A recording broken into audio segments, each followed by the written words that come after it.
Music Matters. We were just talking about the studio.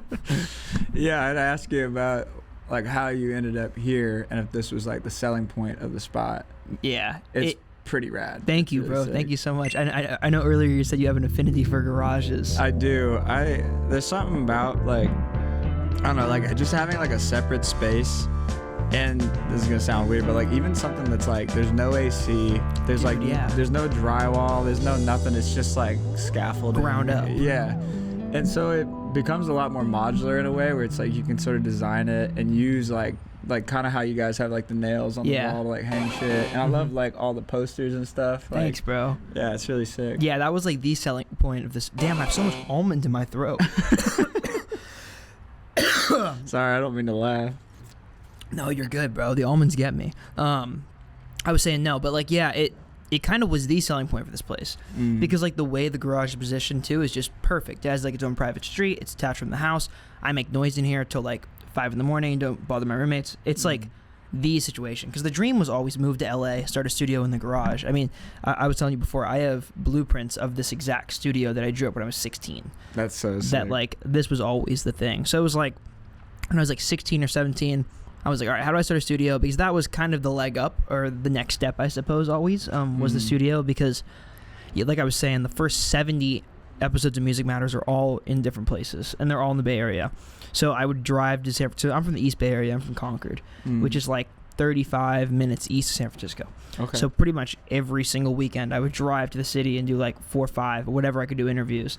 And I do them in studios. I do them like I did an interview on like above the Golden Gate Bridge, in parks, in cars, in basements, in everything you could think of. And a lot of the time, like I wasn't even super like concerned with who the musician was or if I was super into their music. It was more so just like I wanted to give them a platform to tell their story. And like how I kind of started to grow a network in the Bay Area was like I would interview one person, and then once that was done, I was like, yo, can you real quick before we go, can you write down a list of every single like collaborator or like person you know in the Bay Area music scene that like has a good story to tell? So they write it down, and then I would just hit all of them up on Instagram, and I'd interview all the ones that said yes, and I would ask them to do the same thing. And it turns out that was like a really good way to kind of like grow a huge like conglomerate network of people that all kind of know each other but not really. And when I did that, that was kind of when I fell in love with the community building, which became the whole ethos for Above the Bridge.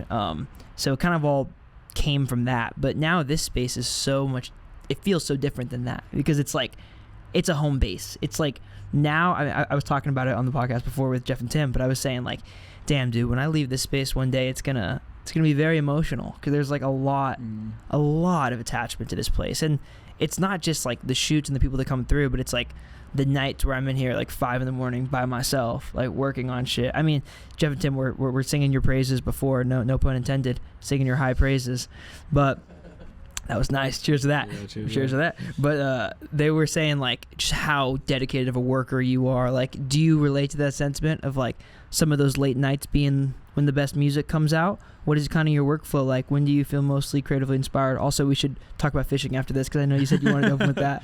We could definitely talk about fishing. I'm always game to talk about fishing. Yeah, like being in this space reminds me a lot of y'all have had Estelle Allen on this podcast twice. Yeah. Show podcast? Like, how do you guys approach it? I call it a show, but it's whatever. Yeah, like, yeah, me and her have been friends for a really long time, and I was moving out of Long Beach into LA, and her spot opened up, and another big sell for me was the fact there was a garage. There was like a detached space, and it wasn't anything special, but it was like kind of like a sanctuary where you could be in there like late nights and you could just kind of, I don't know, for lack of a better term, like play, right? Where you're like your brain's like elastic and you're not really like thinking too hard. You're just kind of throwing stuff against the wall.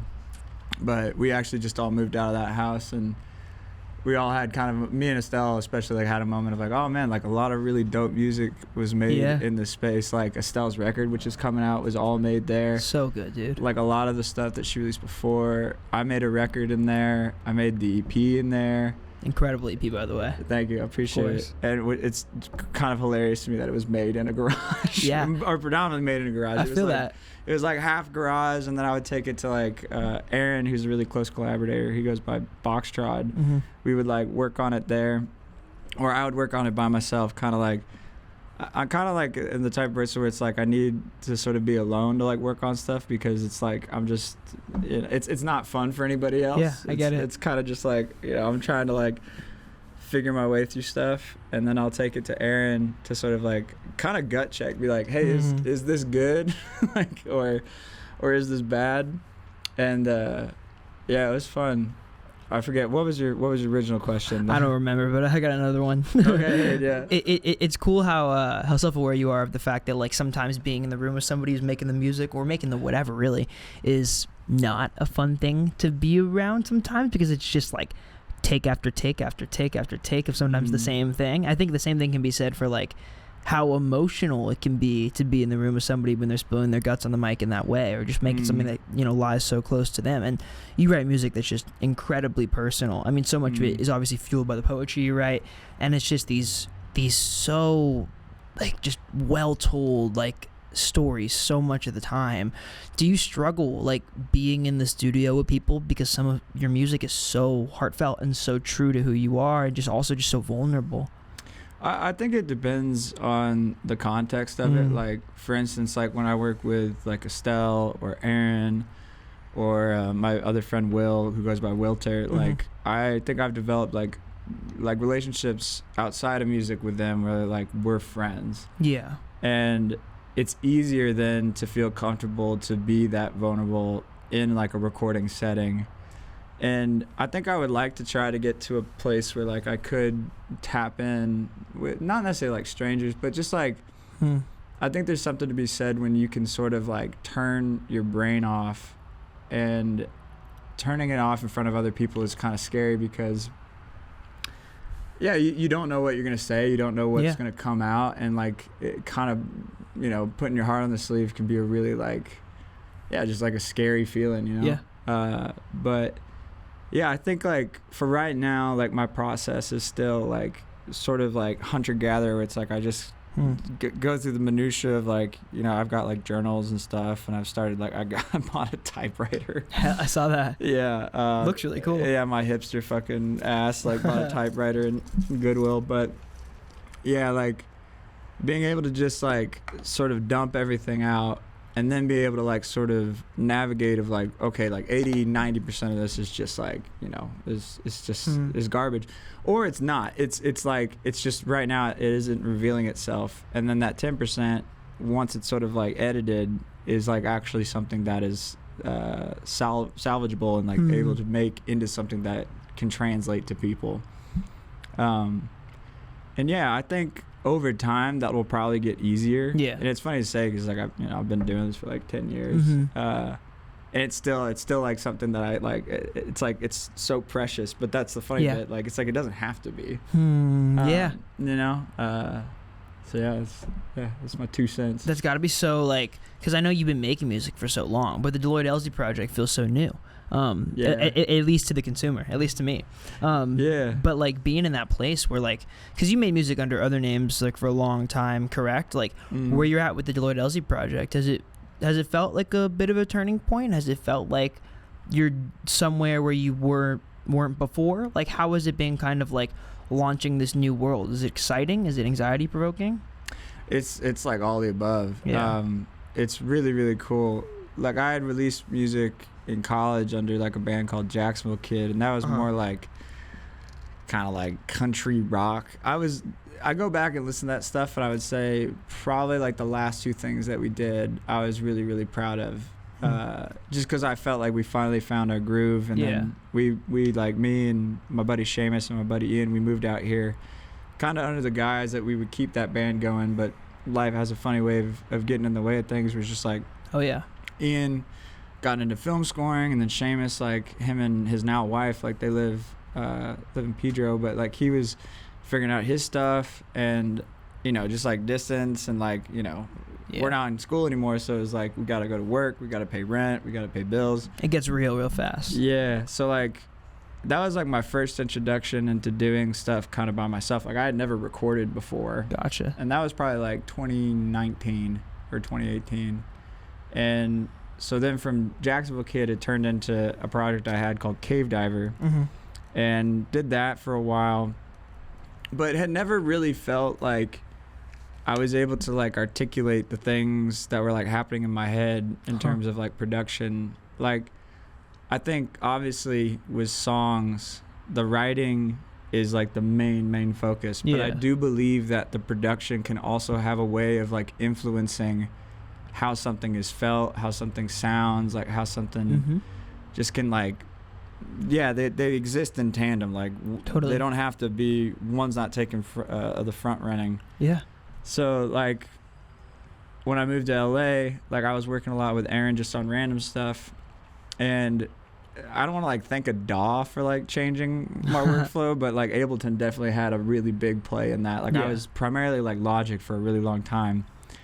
Which is more based in tracking and stuff, opposed to like Ableton, where you're kind of playing with like packs and things like that, more in plugins. Yeah, I kind of equate it to like, it's like, no pun intended, but it's like Mac to PC, where it's like with the Mac stuff, it's just kind of laid out for you, and it's really like, it's easy to get started. And that's Logic, is what you're saying. Logic, yeah. Gotcha. And then Ableton feels a little more like customizable. It's a little bit like, it's harder to get the thing going, but once it does, it's like it spits out these things that you would never have kind of imagined. Yeah. And so I remember like the inception, like I was at Aaron's like house / studio. He was working on stuff in Ableton, and I was like kind of looking over his shoulder, and I was like, what are you doing? Like, how are you doing that? And because your background was more like country singer-songwriter type stuff? No, literally just on a technical perspective. Gotcha. As far as like, because I think for me, like I'm the type of person where like my brain is so scattered that like if I'm recording and it takes me like longer than like maybe a minute to get, like my brain will just go somewhere else. So with Logic, I kept hitting this wall where it was like, man, I don't even know how to fucking record. Like, how do I can I cuss on this? Yeah, go ahead. Okay. Say whatever you want. And yeah, I would just keep hitting this wall, and I was like, man, like it's like learning another language.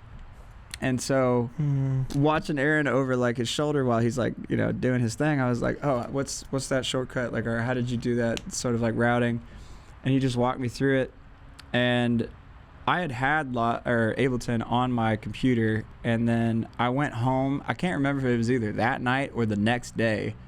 I wrote God's Cruel Joke. Like, wow. In literally less than 24 hours. Did you write it just like lyrically and songwriting first, or was that kind of where you were in a DAW first? It was like all at the same time. Wow. It was like I was just like doing sort of like long format improvisations, and I just like the harmony spat out, and then for like it was like something kind of like, I don't know, like I'm not religious, but I'm like spiritual, which I feel like is kind of a cop out, but like nah, I say that too, it's okay. Yeah. And like all of a sudden I was like, I don't know where, like the melody and the lyric just like popped out of my head, and I was like, I don't know where the hell that came from, and I don't know what I'm doing, but I do really like it.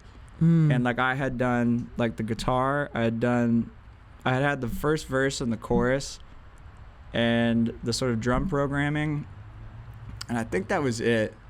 And I sent it to Aaron. Like I was like, oh dude, like I just did this. And he was like, what are you doing right now? And I was like, nothing. He's like, come over. Like he's like, this is really sick. Like we should finish this like while it's like still fresh. And so went over to his spot, and we did all the background vocals in the second half. We did the bass, we did like the arpeggiated like OP1 that goes through like the verses, and then we this is gonna get really techie really fast. Get techie.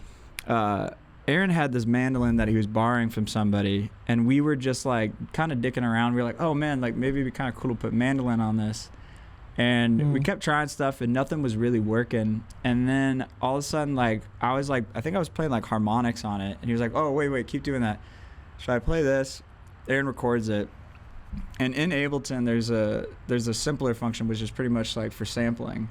And we throw it in there, and then like maybe in the span of 10 minutes, like the thing does not sound like a mandolin anymore. Like it sounds like this weird, like kind of smeared, like angular sort of sound. And me and him both looked at each other like I really like this, and I think it works, but like, are we just kind of like in the sauce right now? Like, are we gonna like listen to this tomorrow, and like, is this not gonna work?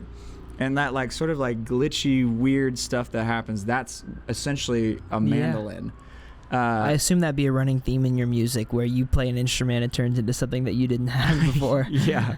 I don't know. I've always been interested in stuff like that, like the sort of the blending and sort of like creation of sound is really interesting, and to make something that's kind of like didn't exist before is really really cool. Yeah, that's a really cool concept, dude. That reminds me of I got reminded of this when you're talking about like I think you said what I jumped onto, which you said you'll use Ableton and it'll spit out something different than what Logic will. That was cool. I kind of jumped onto that. It reminded me of this thing that Estelle said, actually, funny enough, on the first interview we did with her, and she talked about how sometimes when you're in the room with somebody there and you're making music, there's like a lightning bolt that goes over you, and you two are the only people in the world who saw it. But you saw that lightning bolt and something kind of takes over you. Like, it seems like, do you almost look at music sometimes like these ideas are already in you, you have to bring them out, or like do you kind of feel like sometimes there's something in the ether that brings those ideas to you? I know that's super spiritual, but no, it's definitely the latter. It's like,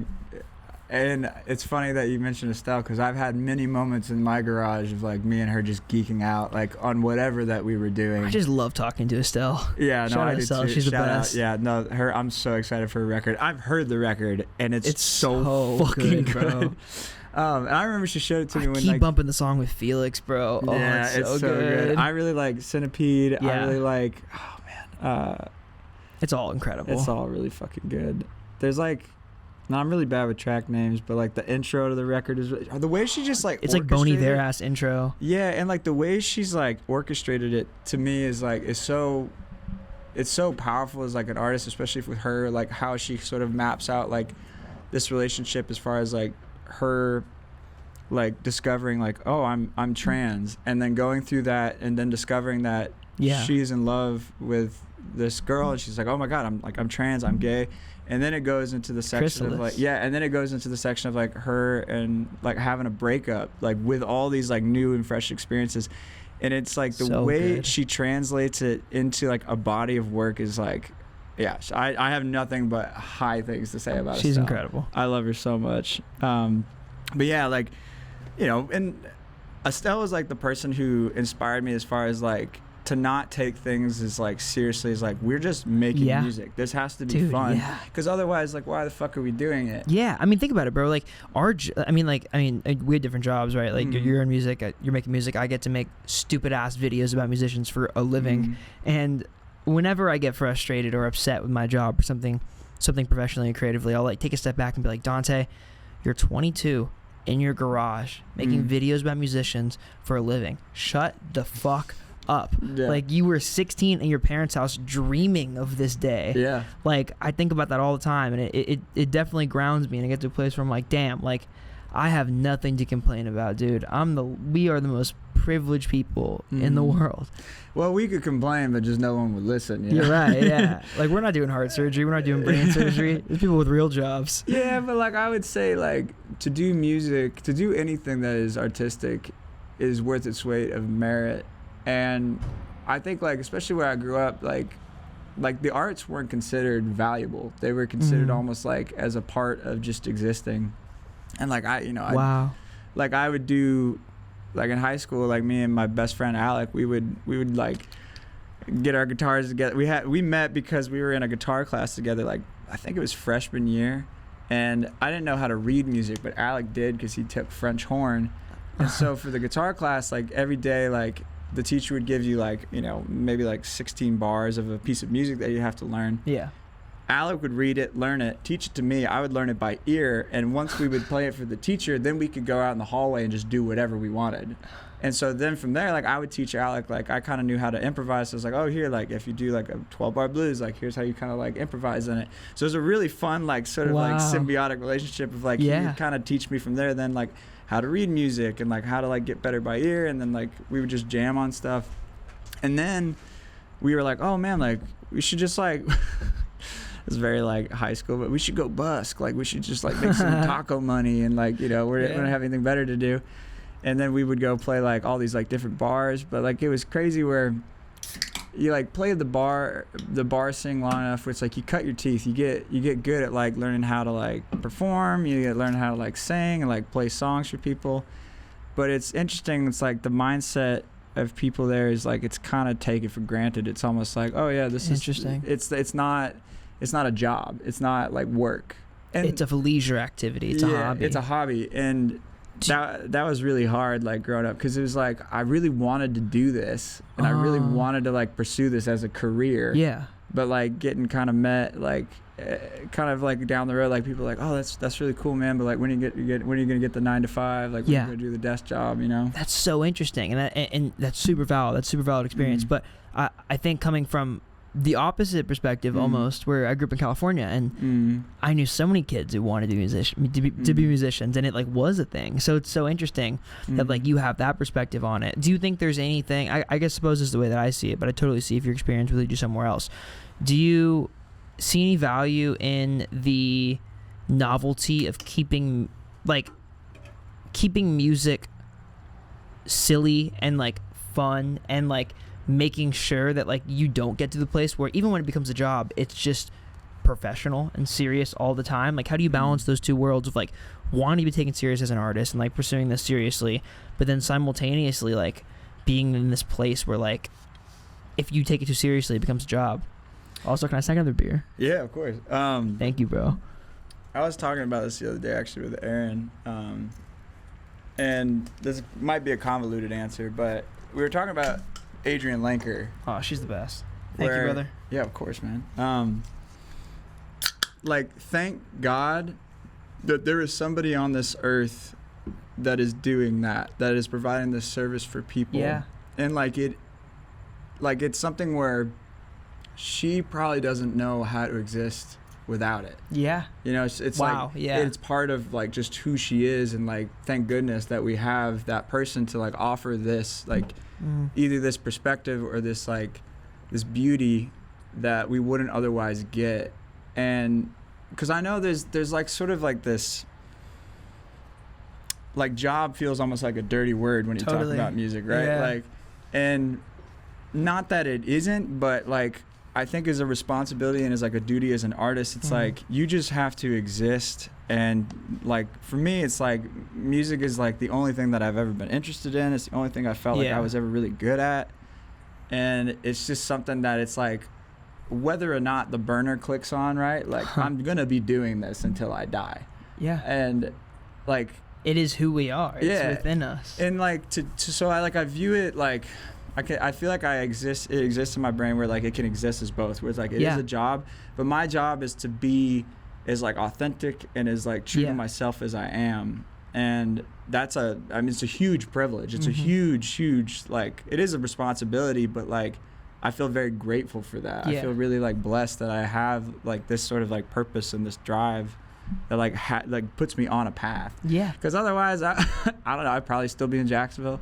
No disrespect. I love Jacksonville. Fucking Duval. Go Jags. Go Jags. 904, baby. But I think my life would have been really, really different.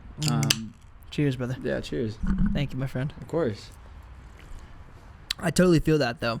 I think there's, like, this strange middle ground. And I always dreamt about it every single day, but also feared the day where music became my job.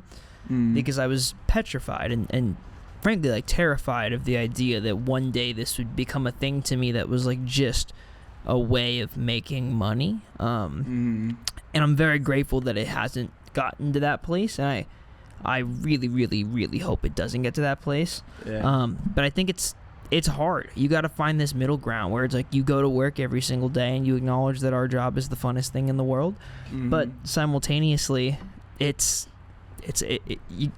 you got to put pen to paper eventually, you know? And it's really weird to kind of try to tote those lines. I think I felt this desperation, and not a desperation in a good way, desperation in a bad way, when I was working like a 9 to 5 and like literally like every single waking hour that I wasn't there, I was doing this. And I found myself in this place where like, I was kind of ramming my head into a wall. And what I mean by that is like, if I had a problem or like a place I wanted to be, I didn't have the luxury to go sit in my backyard and consider and ponder like, am I doing this right? All I had to do was just ram my head harder than anybody else into the wall. It was kind of like working out of just willpower opposed to like calculation. And I think when I was able to stop working my 9 to 5, I thank the world for that every single day, but I'm so grateful. But when I was able to stop doing that, I was able to kind of look at some of these problems, and I mean, you can call them problems, you can call them just obstacles in what you're doing, but was able to look at those things, and instead of just ramming my head into them and hoping they break, I was able to calculate a way to walk around them better. And it changed everything for sure. And I wonder a lot, like too, like this sort of like infatuation I think everyone finds themselves in with money is like, it feels like painfully American in a funny way. Where it's like, totally. I was hanging out with some friends who were from Canada, and they were I was like, oh, what's like the American stereotype? And they're like, oh, you guys are like obsessed about money. Money in, not like, wrong, in regards to work. And like I think it's hard to like, you know, separate the two, because we do live in an American society where it's like you gotta pay rent, you gotta eat, you gotta pay bills. Just a product of capitalism. Yeah, exactly. Like, you know, it's out to get all of us. But I've been trying to sort of like try to separate the two, where I don't know, my ethos about money has always been like, you can't take it with you when you die. Like, yeah, Mario says that. Yeah, might as well, like, I don't know, like give it to the people in your life that you care about, and like do the best with what you got, and like try to make like, yeah, just make the best of it. Like, yeah. And like, I know what you mean, and it's really cool to hear like your side of it, where it's like you were able to leave the 9 to 5 to do this like full time. And yeah, just like work ethic and job sort of like fetishization in America is crazy. Like, it's wild. Where it's like the way that we structure our days. Yeah. It's like even the way that we as Americans like consider waking up and going to bed is catered around a 9 to 5 work schedule. It's so ingrained in us. Yeah, like especially where I grew up, like a lot of people, their trajectory was like to get a job that was good enough to then like on the back end of somebody's life to then do the things that they wanted to do. It was like to set themselves up, right? Yeah. And to me, that terrified me. Yeah, like that just wasn't appealing to me. Like, I was like, man, like I'd like to make the most of my life while I'm young, and like while I like have the energy and like the ability to do things. And like, it's not perfect. Like, I'm still like struggling, you know. It's like I'm not rolling in it, but I'm happy. Like, that's the cool thing, is like, okay, like I can make this work, and you know, who knows how long that'll last for, but at least I'm doing the thing that I love to do. And like even like the odd jobs that I've worked in my life, like they were always geared back towards music and like just art in general, you know? Yeah, dude.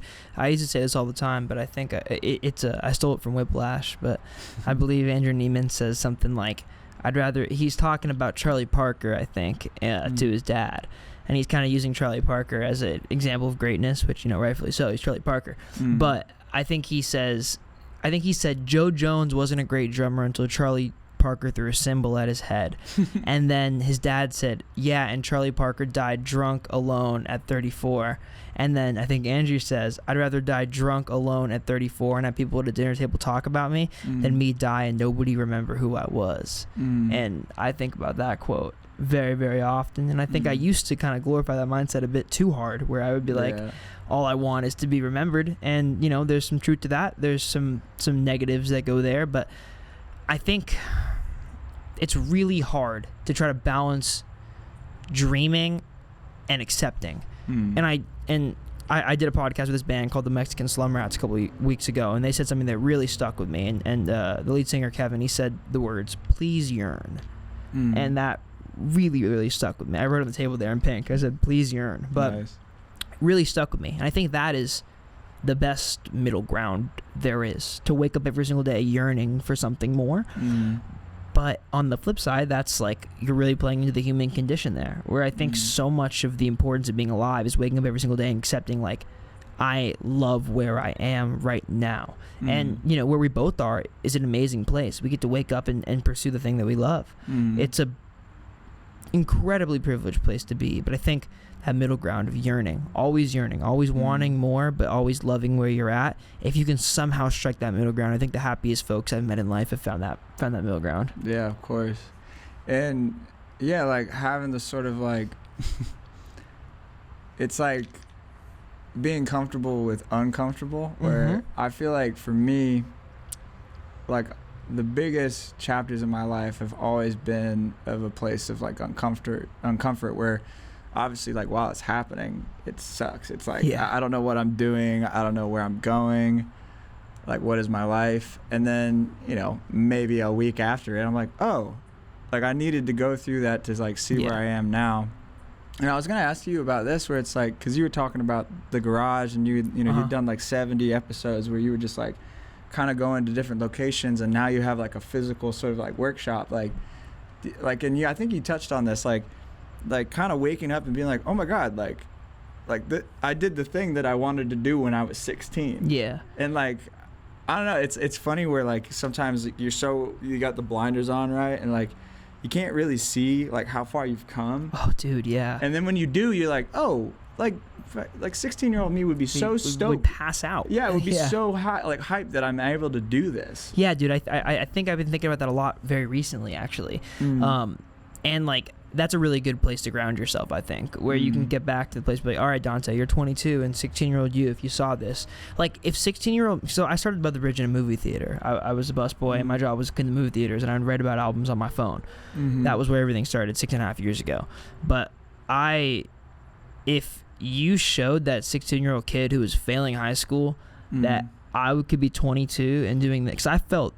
like an idiot. I tried in school. I'm right there with you. Cheers, brother. I was told I was dumb for a very long time. I feel you, man. Yeah, I totally feel you. And I tried in school a lot, but I also at a certain point I think became so fed up with feeling dumb that I just kind of checked out, and I felt like I had nothing to give to the world. And that being in that place was kind of what catapulted me into trying to do this. And I think if 16-year-old me could see like 22-year-old me in this moment right now, I'd cry. Like I'd pass out and freak out. And don't get me wrong, like I'm check to check. I'm bills are not something that's like easy for me to comprehend. But I don't have that disposable income. Yeah. Like I'm not rolling in it. But the fact that I get to wake up I worked in a movie theater and then I worked in restaurants for 5 years, and the fact that I can. Were you back of house or front of house? I was always front of house. Sick. Yeah. I was back of house for a Dude, second. nice. Hell yeah. You guys are the real soldiers of restaurants that no one talks about. No, we're just alcoholics. We're just drug addicts. Dude, yeah, but like if you know, like, so I worked in that movie theater, and then I worked at the spaghetti factory, and then I worked at this Italian restaurant called La Veranda. Fuck those guys. And then I worked at Benihana, and I DoorDashed for a little bit. There was a lot of shit going on. But if that version of me could see where I am right now, like I remember so distinctly the feeling of, because there was like a 9-month, 10-month buffer period when I dropped out of college, and I was going to community college, and I dropped out, and I was like, all right, I'm gonna drop out and move to LA. But it took me about a year to get to the place where I could actually move. But I dropped out, was working 45 hours a week and doing this, and that was probably the hungriest I've ever been. Like you were probably not even working 45. You were probably working like 70 or like. Oh yeah, if you add both, more than that even. But like, that was the hungriest I've ever been. But I so distinctly remember the feeling of like, I'd go to work on a Monday, you know, I was off on Saturdays and Sundays, and then, you know, I'd go and record interviews in the city, and then I'd go home, I'd edit them till like 3 a.m. on Sunday night, and I'd wake up at 10 or 11 for work in the morning or whatever. And I remember so distinctly the feeling of posting an interview in the morning, and then going to the spaghetti factory, doing my opening shift or whatever, and like just checking Instagram every like 15 minutes, like, oh, did anybody care about this interview? Did this do well? Whatever. That feeling is something that I don't think about enough, I think, and I try to ground myself by thinking about that a lot. But it's a constant battle, bro. And Tim is somebody who I have a lot to thank. We had I went to lunch with him within 5 months of moving down here, and he helped me kind of, I think, realize that I had a bit of an unhealthy relationship to this, because he said something to me that really stuck with me. That one day we met up, and he was like, so what do you do outside of music? And I kind of paused, and I was like, I was like, I play music with my friends for fun. I was like, I think about music. I was like, I don't do anything outside of music. And I think him telling me that kind of brought me out of that period a little bit. I don't even think I've told him that, but that kind of brought me out of that period a little bit, where I think I had a pretty unhealthy relationship with it. And I think especially in the past like 3 months, 5 months, I've I've found some boundaries and some limits, I think, that are really special to me now, and I try really hard to hold them, because I think it keeps me doing this every single day. Like having, like, I work most days I work pretty strict 9 to 5, and that's what I always wanted. And I think whenever I try to get in that place, or I get in that place where I'm like, all right, like maybe I'll stay up till 1 a.m. working on this tonight, I remind myself, I'm like, tomorrow exists. 16-year-old, you never had this luxury. Yeah. So I always want to take advantage of the ability to be able to do this as a 9 to 5. It's I never want to take it for granted, you know. Yeah, for sure. Also, shout out Make Out Music. Shout out Jeff. Shout out and Make Out Tim. Music. Yeah. They just had their interview before mine. I owe a lot to both of those guys. Yeah. So let's talk about that a little bit. It's so having the Deloyd Elze project kind of take this life in the past year, I would assume, right? Even shorter than that. Yeah, like, 6 months. 6 months, 5. It's crazy. Do you feel like you're at a turning point right now? And if so, is it overwhelming? Is it exciting? What are the overwhelming emotions kind of going into this period where you're putting out this EP? And talk a bit about how you met the guys that Make Out Music and how they changed everything for you to a certain degree, I would assume. But talk about like how things have kind of shifted in the last 6 months. And do you feel like you've hit a turning point? Yeah, 100%. I'm so happy for you, bro. It's awesome. Thank you. I appreciate it. It's definitely wild. Like, from the slew of odd jobs I've had, I had a period of time where I was selling goat cheese at the farmer's market. And believe it or not, my warehouse was right next door to Make Out Music. And I would go there probably like 7 a.m. on like a Saturday to go pick up all the cheese. And I would see this like kind of younger guy, like a hip guy, like walking his like little like wiener dog. And I was like, okay, you seem cool. Like, what's up with you? So we struck up a conversation. He was like, oh, my name's Jeff. Like I run this venue right next door. And I was like, that's a venue? And he was like, yeah, man. Like, he's like, I live on the other side of the warehouse, and then I have the venue right here. And I was like, that's really freaking sweet. But didn't like ever talk about music. Was just like, I don't know. I think I was kind of shocked because I was like, oh man, I don't know who this guy is, but this is really cool. Yeah. And then Estelle, like I played in her band, and we opened for Garbage Barbie. God, dude, Garbage Barbie comes up in this show so much. I've never seen them live, but everybody says they're just insane. They are an amazing show. Yeah. They're really dialed. Shout out Garbage Barbie. Shout out. But so like I was playing acoustic guitar in a hyperpop band, and I was like also doing computer stuff. But I roll up to the venue, and Jeff like looks at me and he's like, "Cheese guy?" And I was like, "Yeah, that's me. I also do music." And that's crazy. Yeah, he was like, "What?" He's like, "What the fuck?" And I was like, "Yeah, like I mean, it's as weird as it is to you as it is to me." And I was like, "Do you want some Chev?" He's like, "Yeah." So I probably shouldn't say this, but I snuck next door and I stole like a bunch of cheese and I gave it to like Jeff, Tim, Steph, and Max, and like all the people who were working, because like I don't know, like again, part of this life is like you give it to the people that you care about, or just like I don't know, it's community, right? So I was like, here, like this is nothing off my back, like quite literally, like here's some cheese. Here's some cheese, and I then like started a relationship with Jeff, just kind of like, just kind of being around, and I had sent him the EP, and Jeff gets sent like a lot of music. Yeah. And so he was like, hey man, this is cool, but like, just kind of like ended at that. And no shade to Jeff. I love Jeff. Like I get it. Well, while I was playing there, like I met this person named Ika, and she was a rep for Talago, which is like a seltzer company. And we started talking about literally doing a collab between the goat cheese and the seltzer, like unrelated to music whatsoever. And then she was like, oh, I see like you're friends with Toledo, which is this band out of New York. And I'm friends with Dan, Jordan, Guillermo, and Carr. And she was like, I've always really wanted to work with them out in New York, like taking photos. It was like, and I was like, oh, hey, like, let me just give you Dan's contact. Like, if it happens, it happens. If it doesn't, it doesn't. Well, maybe like a month or two later, Ika hits me up and she's like, hey, there's a showcase that's happening at Make Out Music.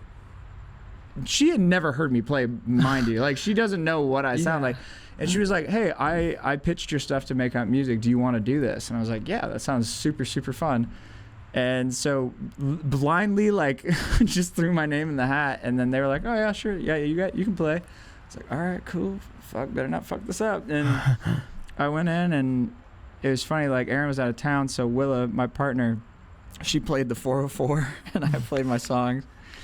And right afterwards, Jeff came up to me and he was like, dude, he's like, what are you doing with that EP? And I was like, to be honest with you, man, I've been releasing music for like 10 years.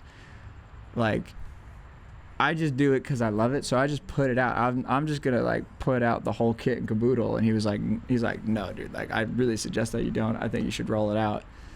And I was like, and part of me was like, who the fuck are you? I'm just gonna put it out. And he's like, no. And then we started talking, and I was like, oh, okay, no, this guy's valid. Like he's got some good ideas. He's got some good insight. And yeah, like, long story short, like now Jeff and Tim are both my managers, and it feels so incredible to have support from people who like want to run the ball for you, who want to like take it down the field. And it's like, I feel so like, it's like, I'm like flabbergasted. I'm like, this is crazy that these guys believe in me and believe in this project so much and just want to help. And like, they just want to like help, like bring it to people and show it to people. And it feels overwhelming in that way. Like it feels like, because I guess I don't want to let anybody down. Yeah. You know, it's like they're like putting all their chips in my, you know, in the basket. And I'm like, man, like I hope it keeps going. And you know, that's the funny thing is like, you can't control. The only thing that you can control is like yourself and like how you prepare for things and like how you, I don't know, just do your art. And I think like anything, you just, I don't know, with music it's funny. I feel like it's the biggest long game ever played. It's just you don't give up. Like, and you know, like I'm like too stubborn to quit, I guess is the thing. You know, I'm just like I love this too much to like give up on it. And now it feels incredibly validating to have people in your corner to be like, hey man, like we really like what you do and we want to like help you go as far as this can go. And who knows how far that is. I'm just grateful that I have this opportunity to do it. And yeah, like I'm just, it's amazing. That's everything, bro. I think when you get to the place where like you can find somebody who's as in your corner as you are, that is the world. That is everything. And I mean, everybody like Mario and everybody else who works at Above the Bridge, I owe my life to, because it's like the fact that anybody believes in this dumb idea I thought of in a movie theater is mind-boggling to me. And I know the feeling, like when you want something for so long, so badly, but like you can't. It's like I felt so isolated in my room when I was a kid, not being able to express the ideas in my brain to other people. And I think when you finally get to that place where you're like, oh, this person gets it, they understand.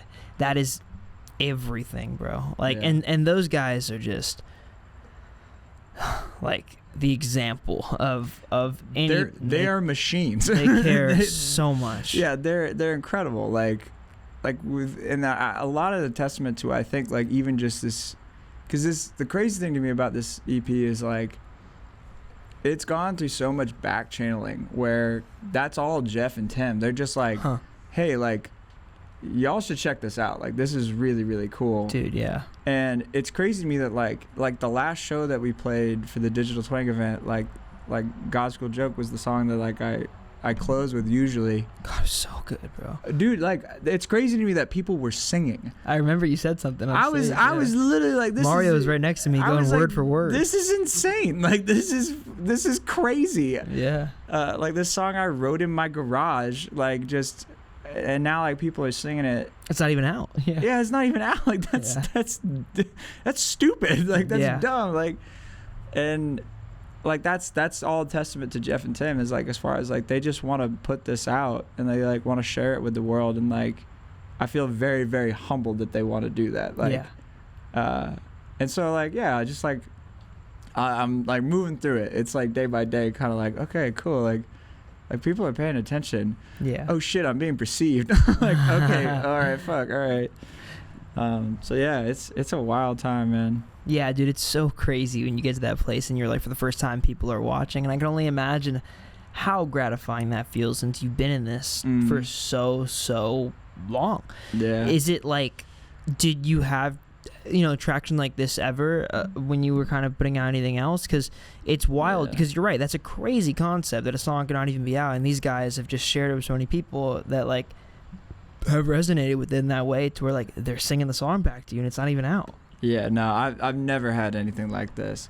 And it feels it feels like a blessing and a curse. It's a blessing because it's like people are excited about it, and that gets me excited, but it feels like a curse because now it's like, oh, like I have just been like doing things that like I find interesting, and so it's kind of like finding the balance of like when is it like masturbatory and when is it like actually like art. Interesting. Well, I think if you're already thinking about that, you have nothing to worry about. But yeah, and I've talked a lot about it with Aaron, where it's like I think I'm kind of getting in my own way. I'm like getting in my head where it's like you should just do the thing that you find interesting. You should just do the thing that you find fun to do. And it's kind of goes back to that conversation about like Estelle, where it's like the lightning in the bottle. It's like if chase that feeling forever. Yeah, exactly. It's like that's your North Star. Like that's the like you should just like I was coming from just like I wanted to share music with my friends and like just kind of impress them, right? Yeah. Like, and now it's like because it's and like I'm not trying to toot my own horn, like it's not like crazy big, but like I guess for me it feels crazy big because it's like I just have been doing it, and like this is the first time the burner finally clicked on. And yeah, I just like I'm trying to like be conscientious of that as far as like just do what you love, like just do what you find interest in. And I think it's so fickle, like that attention that people give you sometimes. And I think the folks that I've seen this a lot, I think not that I've been in this for a long time at all, but just across the period of time that I've been involved in music, I think I've seen a lot of folks find the attention and then get so wrapped up in the fact that they're getting attention that they forget why they started it. And I think the folks that always remember why they started it are the ones that keep the attention for the longest. It's because like people started paying attention originally because they saw you doing something that you care so deeply about. The second that you stop caring about it to that level, they lose interest. So I think the North Star is a good analogy. It's always about like chasing that feeling, I think, is everything. Like chasing that feeling forever, that feeling of like, oh my god, like I made this. Yeah, I think like I've been thinking about what to do with like the next sort of project, which is crazy because like the first one's not even out, but like there's like a couple things, like so like Deloyd Elze, which is hilarious because my government name is Jacob. Deloyd Elze was my great-grandfather's name.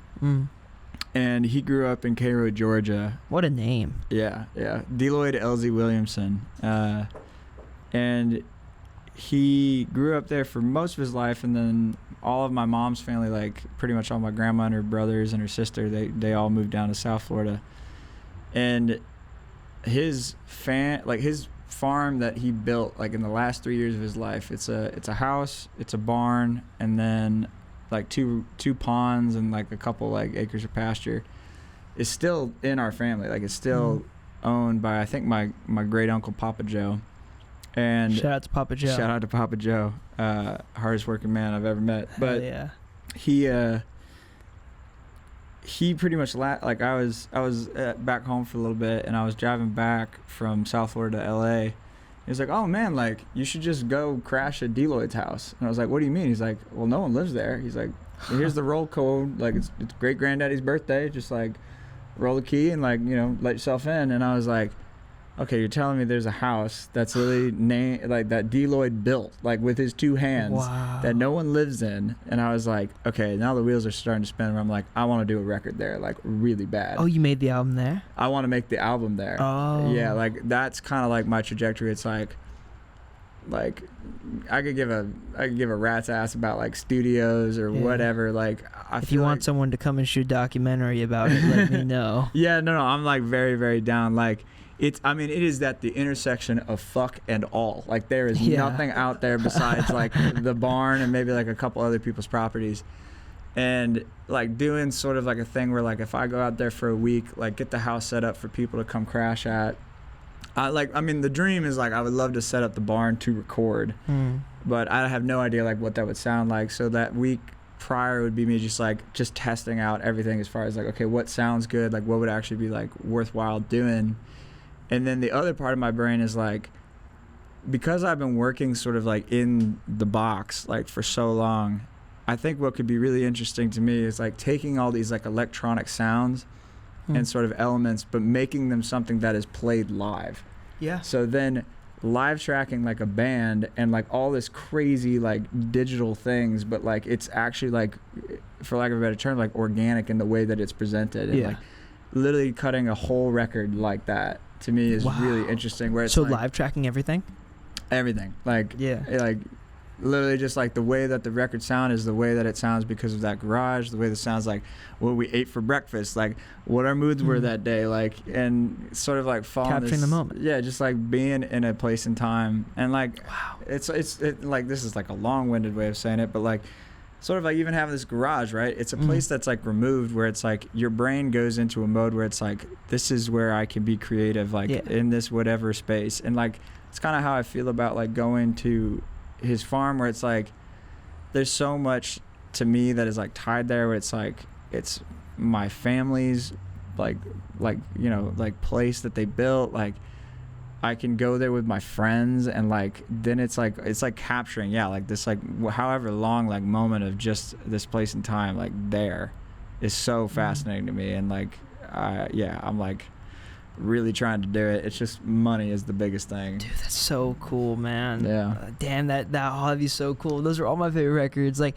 we were talking about him before, but I think so much about Bon Iver and From Forever Go, and the way that album sounds, like that cabin in Wisconsin where he was snowed in for a week and made it with his laptop and his guitar. It sounds like that. And that I think is forever, bro. There's this artist that the company I work for, Live 2, is developing right now. His name's Timmy Skelly, and you guys would become best friends if you met, but you have like scary similar stories actually. Really? Yeah, but like where's Timmy from? Timmy's from Sandwich, Illinois. No, I actually know where oh no, wait, sorry, I was thinking Sandwich, Massachusetts. Definitely a different place. Yeah. Common misconception. Yeah. But like they drove to this ranch in I don't remember the town was called, but it's somewhere near Big Bear, and they just recorded a record in a very similar way in this like huge old like house from like I think from a long time ago, in this ranch, and they called it Good Enough Ranch. And they talked a lot about in the record how the spot wasn't everything, the album wasn't everything, but it was good enough. Yeah. And that's like it reminds me very much of what you're talking about. And I think that is capturing a place and that sound in a record and where you are. And I like how you said it, what you ate for breakfast that morning is everything. That's all we're trying to do, right? Is capture moments. Yeah. And like I think kind of how you're talking about with Timmy's record, right? Like it was just good enough. I think in a weird way, like nowadays, like I think there's this also like obsession with perfection as far as like how things sound, or like the perfect take, or like the perfect whatever. I think nowadays, like I maybe do like 3 takes of something. Mostly because it's almost like a matter of efficiency, where it's like, obviously that's not like the, you know, I'm not in a box. Like if there's like, oh, okay, like I didn't catch the feeling on this, like good enough, then I'll redo it. But in a way, like I think about people, like my favorite records, if you like really listen to it, like no one is playing perfect. No one is like ever a savant. Like it's just they're playing really well together. And do you know who Philip Weinrobe is? No. He's an engineer, and he works a lot with Adrian Lenker. He worked a lot with Big Thief. And I listened to a podcast that he was talking about like sort of his ethos, and he's got a lot of really hot takes. Yeah.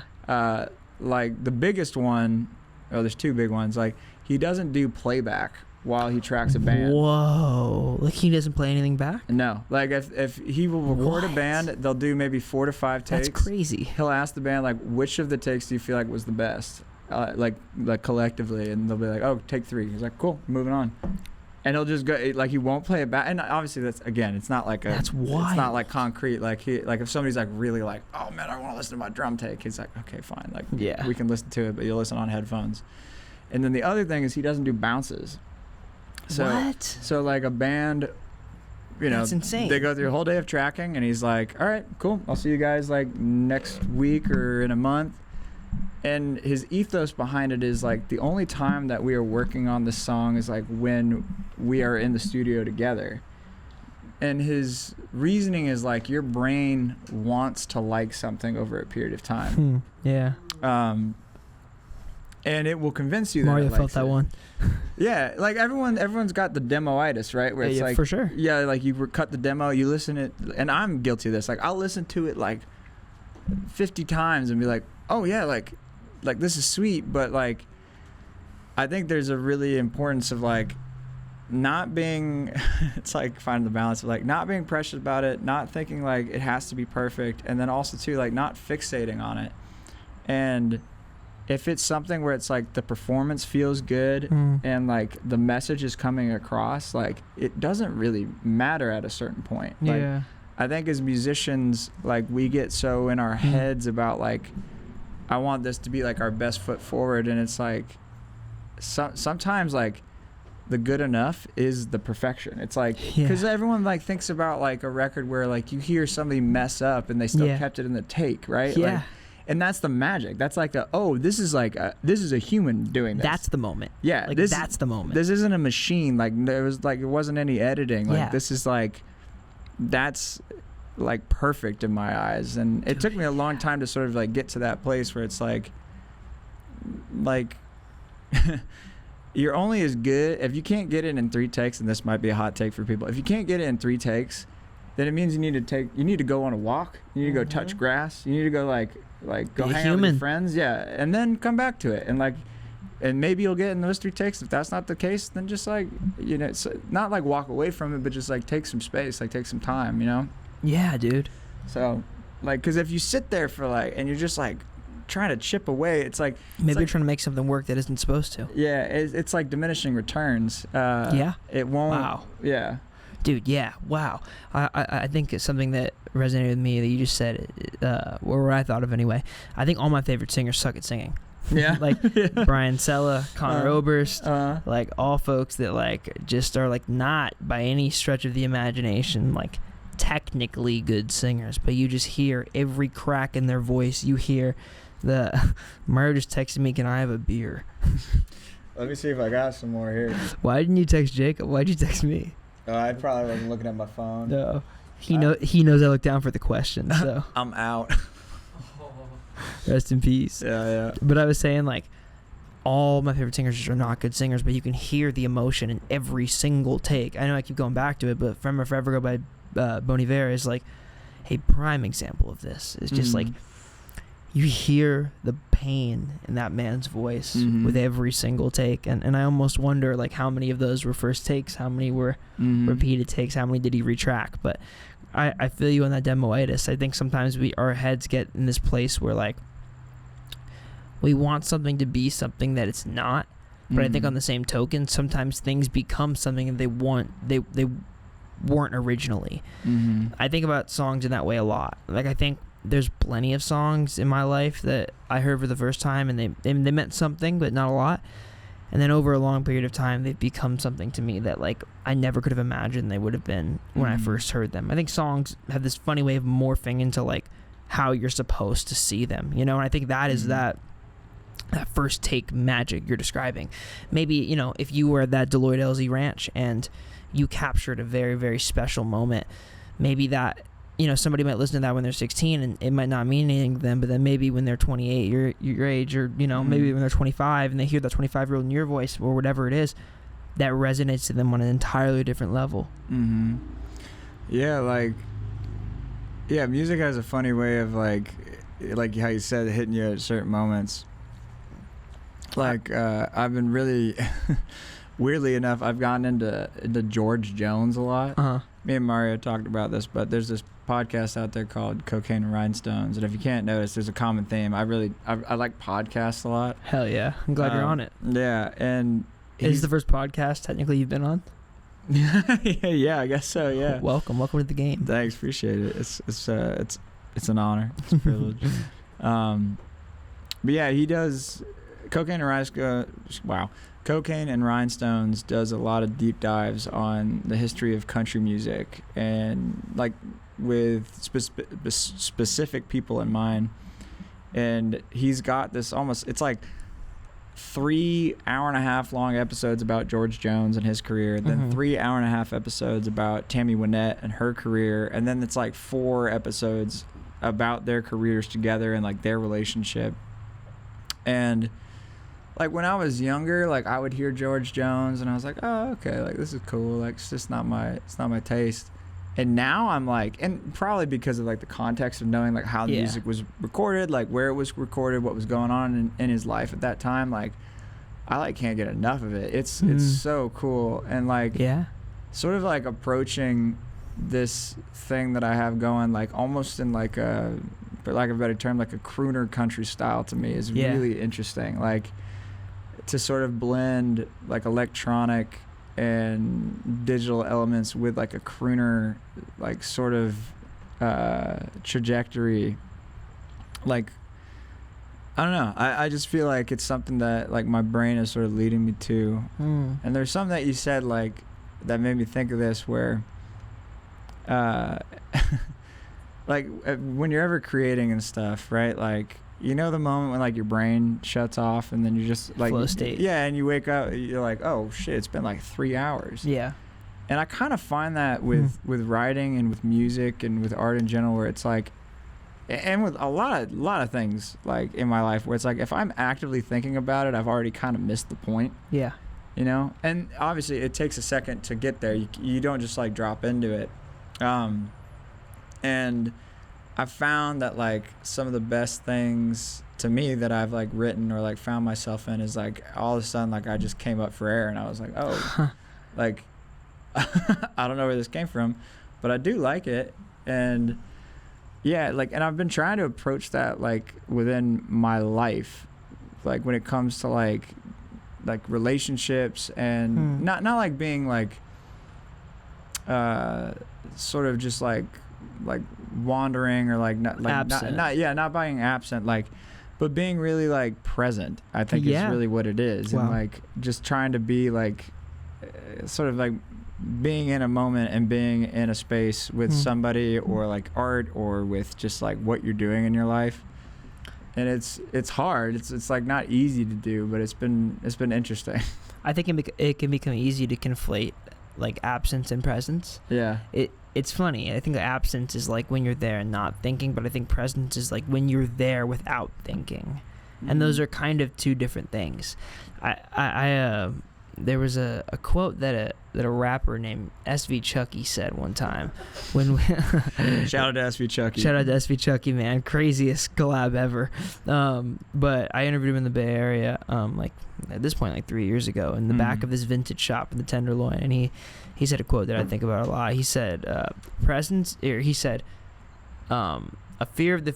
He said, "Anxiety is a fear of the future, depression's a fear of the past, and peace is presence." And I think about that a lot, because I truly believe that's what peace is. It's like where you get to this place where all you're thinking about is the moment that you're in right now. I feel like that's the epitome of peace, you know, opposed to like the opposite, where like you're stuck on things you can't change. All we can affect is the present moment. That's all we can change. It's all we have control over. So if you're in the state where you're thinking about the present moment, there's a lot of peace that comes with the fact that you're in control of it, at least to a certain degree. And now you're going to see my great ruse of this is my segue into talking about fishing. Yeah, go. It all comes back to the river. It all comes back to fishing. It all leads, all rivers, streams, roads leads to fishing. So you got a fly on your hat. I do have a fly. Yeah. It was me, Will Wilter, Aaron Boxtrod, his wife, or Aaron's wife, Ailey, and her friend Rosalind all went up to this the spot called Lone Pine. And we went up there for like a weekend, and I had brought like a spinning reel, and Will had brought a fly rod, and I had been fly fishing maybe like one time in my life before this. Yeah, I've never fly fished. It's a whole different art. Yeah, it takes a second to get the mechanics of it, but I would say it's they were joking around like it's the gentleman's version of fishing. And it feels a little more like, I don't want to make a grand statement like that. Damn, I wouldn't say it's the gentleman's. I feel like it's more like and I don't mean this in a disrespectful way. No, be disrespectful. Come on, yeah. But it feels like the kids' version of fishing just because it's so active opposed to normal fishing. yeah. You're flailing. There's a lot of flailing involved.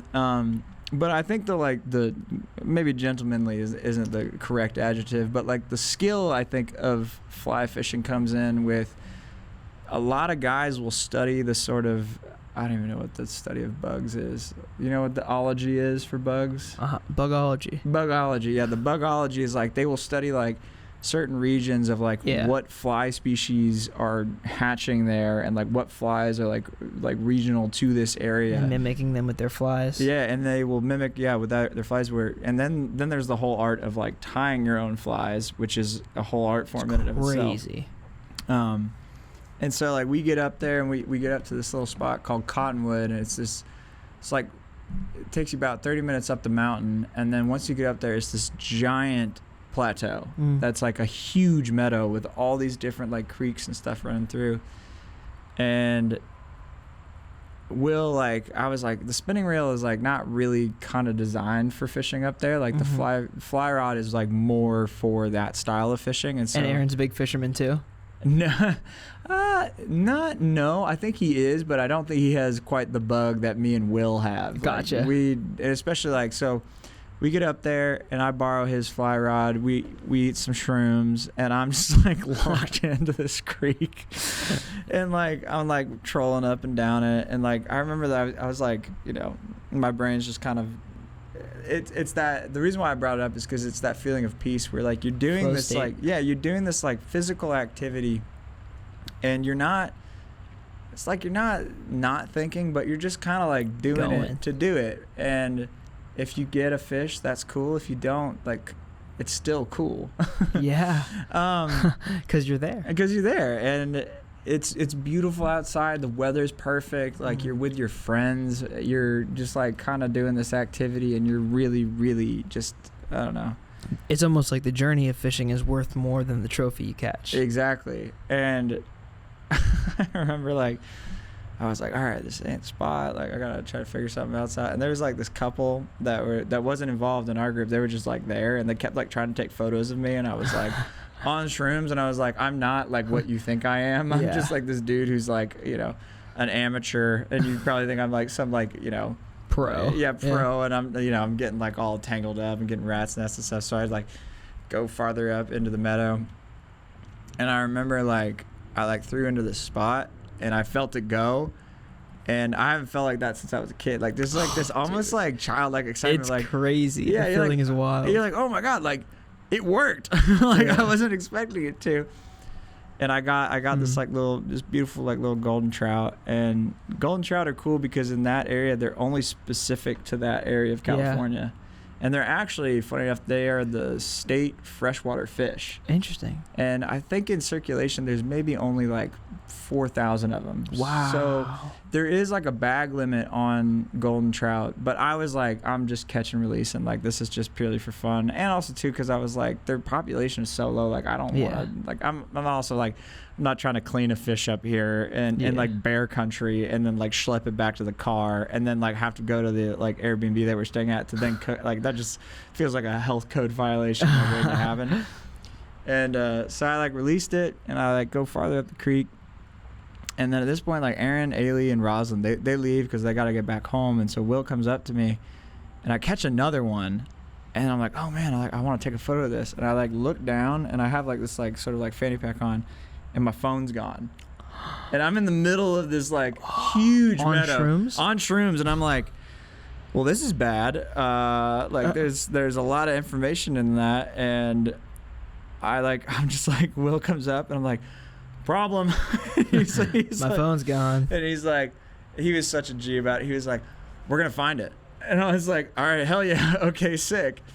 And so I just retraced my steps like back to where I caught the first fish, and lo and behold, like in the little patch of grass, I see it right there, and I was like, oh, thank God. Like Craziest feeling when you find it, dude. Yeah, I was like, oh my god, okay, let's keep fishing. And yeah, I think we caught like something crazy. It was like 10 trout. Nice. Yeah, and like we were just, it got to a certain point where like Will literally like didn't even toss it. Like he just like walked up to like this little bend in the creek. He set it down, and like within seconds, like this trout just bit. Yeah, like just like like engulfed it. Yeah. And Will's like, whoa. And we get him out, and I don't know, like fishing is just so fun. Yeah, I've only been on like all the fishing trips I've been on, have only been trout. I've never really bass fished or anything. It's always been trout, and I fell in love with stream fishing because do you by chance know where Markleeville, California is? No, where that's at? It's like north of Tahoe. Okay, I heard. But like, I grew up with me and my friend group. Every single summer we'd go on this week-long fishing trip to Markleeville, and it made me fall in love with stream fishing and trout fishing. And dude, I know what you mean, especially that, and the ups and downs of fishing is so interesting too, because like, especially stream fishing, right? Because you'll find a pocket, maybe there's some coverage or like a clean pool, and you're like, oh, like this seems fishy. This gotta have some fish here. And then that feeling when it either does or doesn't is like the highs and lows that you ride when you're fishing. But you're right, bro. That feeling when a fish bites your line is just like, oh, there's nothing like it. Yeah. And I haven't really fished a couple times since I got down here, but like I want to get back into it, bro. We gotta go. Yeah, no, that'd be so fun. Like I think me and Will are like I said earlier, like we've definitely caught the bug, and I think the next like trip we go on is like definitely geared around fishing. Yeah. Like definitely like the Kern River's got a couple spots. I think Lake Isabella is like known for trout and bass fishing, and I feel like. And again, like I fished a lot when I was younger, but it was definitely different, like because where we grew up was like the intercoastal, so it was a lot of like it would be like the inside like kind of marshland, so it was like kind of saltwater fishing, but you're still kind of fishing like if you were freshwater fishing. And like this past time I hadn't been fishing probably in like close to 10 or like 13 years. Damn. And I forgot how much I loved it. And I think the reason why I love it is because it's just an excuse to get outside. Yeah. And it's just to be out in nature and to be really like be in the water, be respectful to like the thing. Like to me, like I was like an animal kid growing up.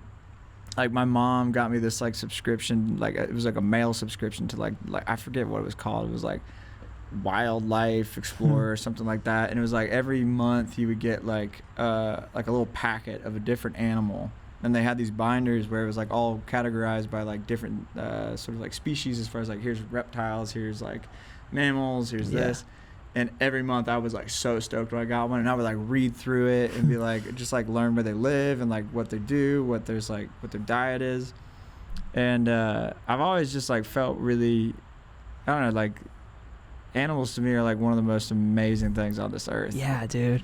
I relate to that. I grew up in a very similar way. My grandma had this animal encyclopedia at her house, and it's like this 1,000-page book of just like all these species and their subspecies and like like the genomes and like the kingdoms and stuff. And I was at her house literally last weekend actually, because I was up in the Bay Area for the first time in a while, and I saw that book, and it always brings a smile to my face. But you're right, bro. It's like there's this infinite nature, or this infinite, I guess this is a weird off the tongue, but like infinite nature to nature.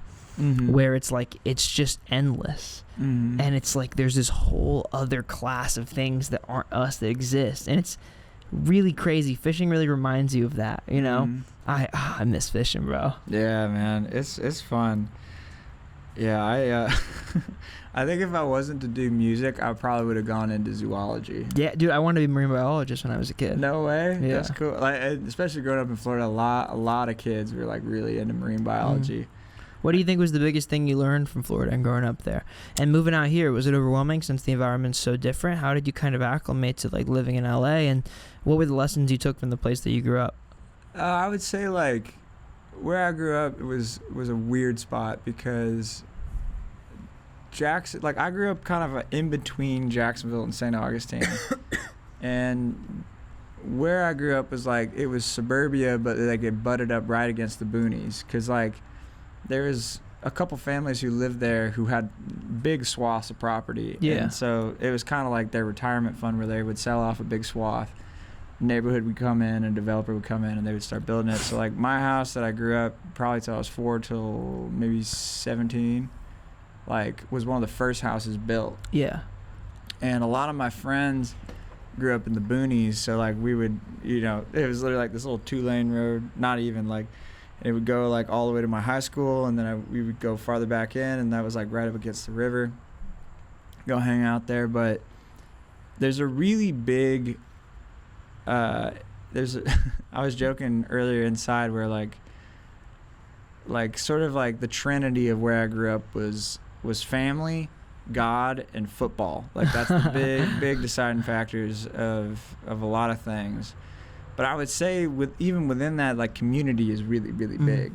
Like I used to joke about like if you would go to a gas station, like if you had somewhere to be and you had to go to the gas station to pick up beer or like pick up snacks or something, you'd have to allot like an extra 30 minutes because you would talk to somebody. You would talk to the clerk and you'd just be like, what's going on? Like, how's your day going? Like, you know, what's new? And like everyone there was really friendly in that way, as far as just like being really open, being really honest with each other about even things that were going on, like personal things. Like the kind of place where you ask somebody, how are you? And they really tell you. They really tell you. And I miss it because it's really endearing, and it's really like, it makes you feel like not alone in this like human experience where it's like people are just more willing, I feel like, to share. And it's not always a good thing. Like I think sometimes it's like it can, there's always a balance to everything. So it's like, you know, like I think people are really quick to trust, and by that sometimes people get taken advantage of, you know? So it's like learning to like sort of like thread the needle. And like after I lived in Jacksonville probably till I was 18, I like went to school in Boston and was there for 4 years, and that was a huge culture shock because like and I would say like I loved it there too because people there were like, cold's probably not the right word, but like people who are in the sort of like, they're very like salt of the earth, and they're very much like there's a wall that people put up, and it's nothing against you, but it's like once you kind of get past the wall, they see you're not there, like you're not like a threat, you're not like trying to get something from somebody. Like the wall comes down and they will be your best friend for life. Like that's so cool. They will like accept you with open arms. They'll take you to their family's house, and it just takes a second. It's a lot, whereas like in the South I feel like it's very like just at face value, like if you are cool or like you know, like it's like, yeah, come to my mama's house, we'll take care of you. Trust like, until proven otherwise. Yeah, exactly. And like the Northeast is a little bit different, but it's kind of all the same. Like,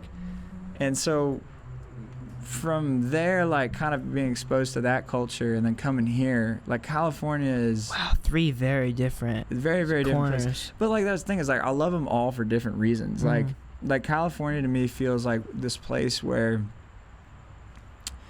people are like willing to help. Like they're willing to be like, I see what you're doing and I really like it, and I want to like help cultivate that. And I think it is a land of like, it's like one of the only places that I've been to where, you know, like I'm 28 now, and I think if I was doing music back home, I think I would have not given up, but I would have probably changed trajectories a lot earlier. Where like here I see friends of mine who are doing the same thing. Like they're just like, this is the only thing that I want to do, and so I'm gonna make it work. So it's like I don't care if I gotta work this like, you know, retail job or the service cheese job. Yeah, cheese job, and then do the thing that I want to do. Cause like sometimes I like wake up and I'm like, am I insane? Like like I'm working at in a way, but that's the beautiful part. Yeah, and like it feels nice to know that I'm not alone in this pursuit, as far as like, oh no, like my friend who also makes really dope music is doing the same thing I'm doing. It's just like, you know, it's just life. It's like, and not to go circle back, but it's the biggest long game. It's just like you just don't give up. Like you just keep doing it. Yeah. And I really strongly believe in the idea that like, if you never stop, you never fail. Yeah. I think failure is kind of a state of mind. Yeah. To a certain degree, I think like there are these tangible, like maybe numerical goals that we reach for in the creative industry, but I also feel like if you wake up every single day and you're trying to get to the place that you want to be, like the one thing that the world can never take from you is your will. Yeah. As long as you have that and you're putting one foot in front of the other, you're winning. You know? Yeah. The second you stop trying, that's when you fail. Yeah. But that's a choice. Yeah. Like, it's so funny because, like, I never think of things as, like, concretely. I think, like, everything in life is just, like, it's always in the gray matter. Like, because just because I go through my life is, like feeling, like, this passionate about this one thing, it's, like, I think about friends of mine back home who are, like, doing things like, you know, I got a buddy of mine, like, he was working at a bar for a really long time, and now he's, like, kind of gone to do, like, car sales. Got another friend who was, like, he was doing, like, pool construction, but he's trying to go back to school for, like, journalism. And, like, that's their life and that's their experience, and it's beautiful in the same way as it is mine. And it's, like, in a way, like, say, for instance, if I don't know how I would stop doing music, but, like, if I found something and I took stock in it, I took, like, pride in it, like, I think I can make it work. Like I like doing things with my hands, and so I feel like a lot of my jobs over my life have been sort of, like, to that degree of, like, just, like, you know, just building things. And I think that it's kind of funny when it, like, comes into play where, like, the two meet, where it's, like, music and then, like, the sort of building, like, like, I've been, like, kind of getting into, there's this program and software called Pure Data that was made by the same guy who does the Max for Live sort of programming software. And you can literally make anything that's, like, music related, as far as, like, just plugins. You can make, like, sort of, like, what's the term I'm looking for? Like, not a blueprint, but, like, sort of like if you wanted to make a guitar pedal, you could use this software and then take that software, put it onto, like, a PCB, like an Arduino or, like, a Raspberry Pi, and then you can build that. And, like, that to me, like, is like super fascinating. Yeah, that's like, super cool. Yeah, taking this stuff that, like, doesn't exist and, like, just get to build it out of nowhere. I think I started going on a yarn. I don't know where I was going with this. But yeah. No, I do feel that, though. And I think you were saying you're working with your hands, and then, where you're from. Being from a place like that, when you moved...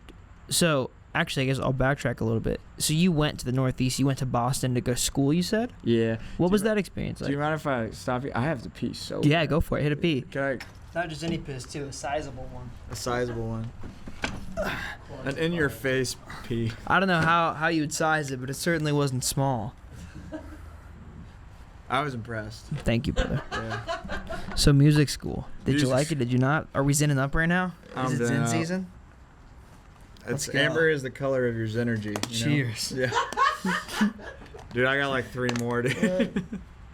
Zen season. Yeah. Yeah, music school.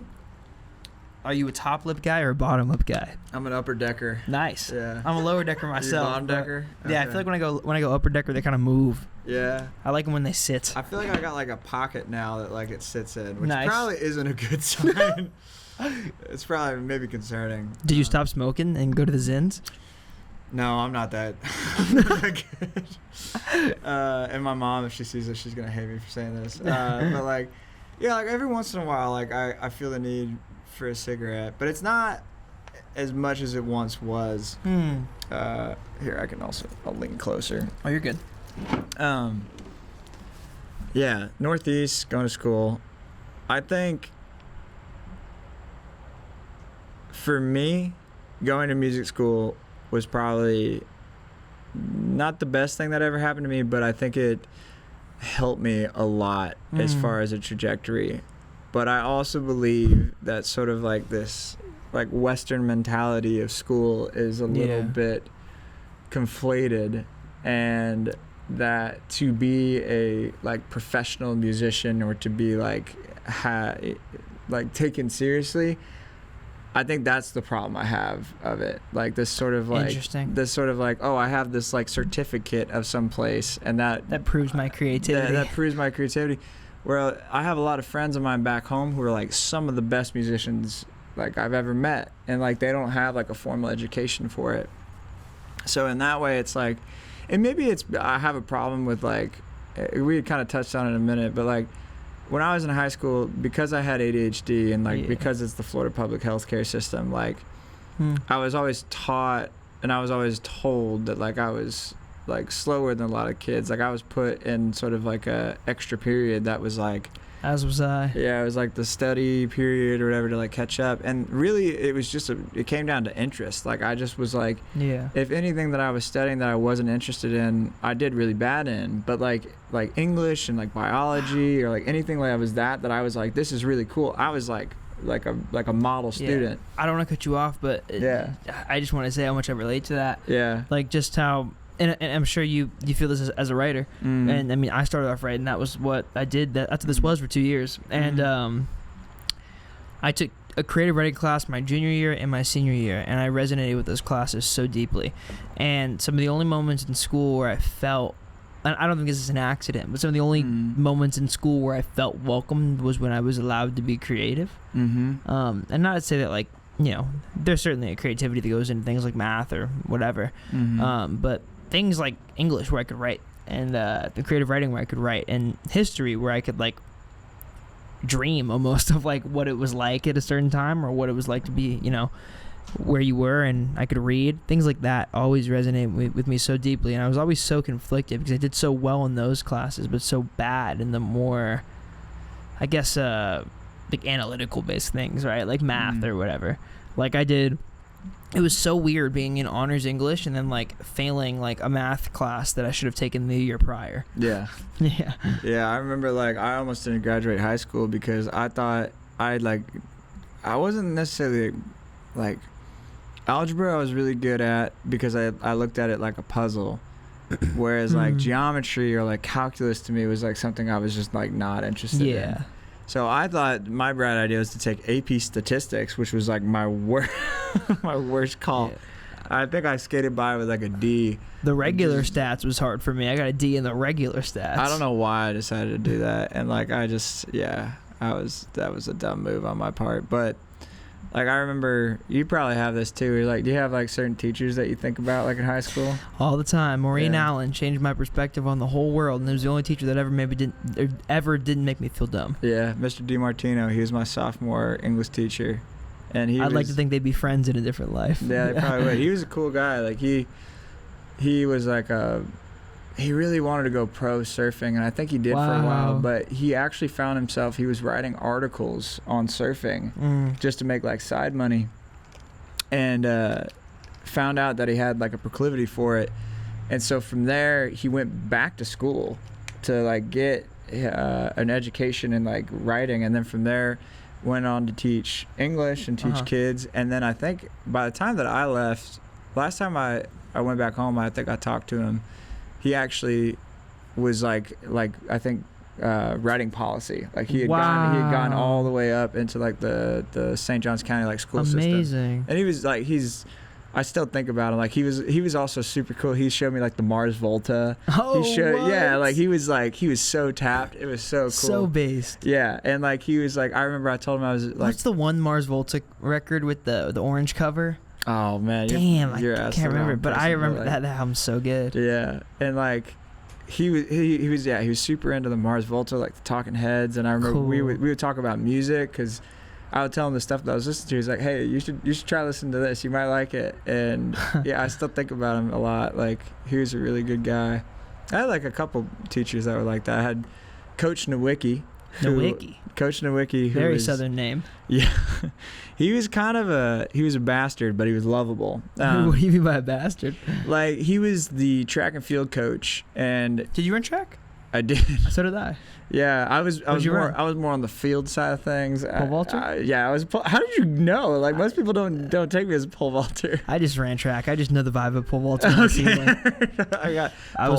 written all over me. Yeah, I was an 8 and a 16, and I ran cross country. That's sick. Running's like a huge part of my life. That's rad. Yeah. I remember there's this, so this kind of ties into Coach Nowicki, but he was just a good man. Like, he had been a teacher for a long time. Like, I had met guys who were musicians in town who had him as a like history teacher. Cool. And you know, he at the time that I left high school, he was probably in his 60s, but he loved track. He loved track and field, and he would like drive. He would teach, or he would coach at a lot of different high schools around Jacksonville, and he would like drive kids where he was like, I see you have potential here, and I want to help, but like if you don't want it, like that's fine. I'm not gonna force you. And he would literally drive kids to track practice if they didn't have like a ride, if they didn't So have. cool. And he was just that type of guy, but he was a hard ass. Like it was like you could not get anything past him. I remember I was at a track meet, and they had this rule that like the boy pole vaulters couldn't be on the field at the same time as the girl pole vaulters. Interesting. And it was Wonder like why. I don't know. That it's Title IX shit? No, it's repressed like Southern sort of Gotcha. shit. Like, and so like me and this other kid from another high school, because the pole vaulting like community was really small, so like everyone was like really supportive. Yeah, we're really supportive of each other. So we had three pole vaulters on our whole team of like 100 kids in the whole track program. Yeah. I went to a huge high school. Oh, that's crazy. Yeah. Yeah, it's like me and this kid, we're just like, we're shooting shit and we're like trying to warm up, but we're on the field, and all of a sudden we see the head coach from the school that we're at, and he's like walking towards us. So we try to like turn around, like, oh, I didn't see him. Like, I guess we're just going to walk over here. And he's like, Bartram, niece. Bartram, those are the high schools we went to. He's like, get your ass over here. And so we like kind of like, yes, sir. Yes, sir. And he's like, you guys are this close to being DQ'd. Disqualified. And we were like, and he's like, for literally being on the field at the same time. And I was like, okay. And he's like, I'm gonna talk to your guys' head coaches. You guys go across right there. You're gonna wait for them to come talk to you. And I was like, all right, man, yeah, sure, whatever. And so like the bleachers are right here, there's a sidewalk and a gate, and then the track, and then the field. So like we're watching just the event go on, and this kid's coach comes up to him and he's like, hey man, you messed up. You really shouldn't have done that. That was really bad on your part. You should have known better. This guy's just mad because he doesn't have a lot of pole vaulters, so he knows he's not going to get a lot of points on the board. So, like, I understand why he came after you. But, like, and he was like, yes, sir, I was in the wrong. He's like, and, then he walks off. And so I think I'm about to get the same treatment, right? All of a sudden from, like, out of nowhere I hear, Jacob fucking Henry Allen, and I'm literally like white knuckling the fence. I'm like, oh fuck, and like he comes, he's like, you stupid son of a bitch, like why could you be so god? And he's like, this is your coach? Yeah, this is my coach. And he's like, he's like, what were you thinking? Da da da. And he's like lighting me up. Well, the best part and the worst part, the bleachers, right? Every family and like little kid is like watching me just get lit up, and I'm like, yes sir, no sir, yes sir, yes sir, yes sir. And he's like, if he's not gonna DQ, I might as well. God damn! And he's like throws a clipboard. It was such a scene, and Jesus. And I was like, oh man, your own coach saying he's gonna DQ you is crazy. Yeah, it was hilarious, and like. Now thinking back on it, like I was being a shit heel. Like I knew what I was doing was wrong, and like him yelling at me was just like, now it's like funny, where I was like, oh man, yeah, like if I was in his position, I probably wouldn't yell at a kid, but like I mean, like I'd be kind of pissed and be like, dude, what are you doing? Like, better. And I don't know, it's like one of those moments in my life I think back on, and like it was like sort of like a funny teachable moment. Like as like funny as it was, but I had like some opposite experiences. Like it's interesting, I played basketball growing up, and then I got cut from our high school team, and dude, basketball is a very funny place in my life.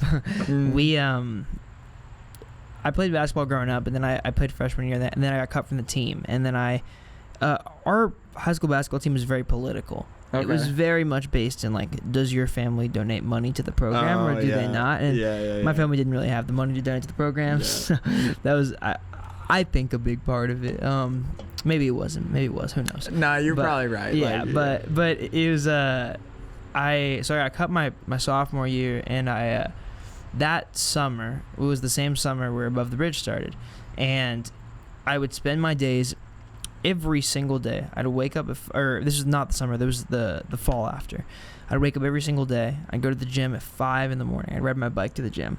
I'd put up like 150 shots, and then I'd go home, shower. I'd ride my bike to school, and then after school I'd go to track, and then I would go straight. It was the spring, I guess. Then I'd go to track, and then I would go straight back to the gym to put up more shots. And then I ended up trying out the next year, fully based on this mentality of like, prove them wrong, prove them wrong, prove them wrong. I definitely went down this like pretty toxically masculine pipeline where I was like 17, 16 with like this burning intuition to like prove these 40-year-old men wrong. And I ended up getting cut the second year after putting in 1,000. Like I might have worked harder that year to get back on the basketball team than I have for anything in my entire life, and I got cut again. And it was a pretty like formative moment for me, and it was interesting because at the same time I fell in love with cross country, and I started running, and I ended up running the next 3 years and became like a team captain, and I fell in love with it. But it was a really formative moment because I put my all into something and got nothing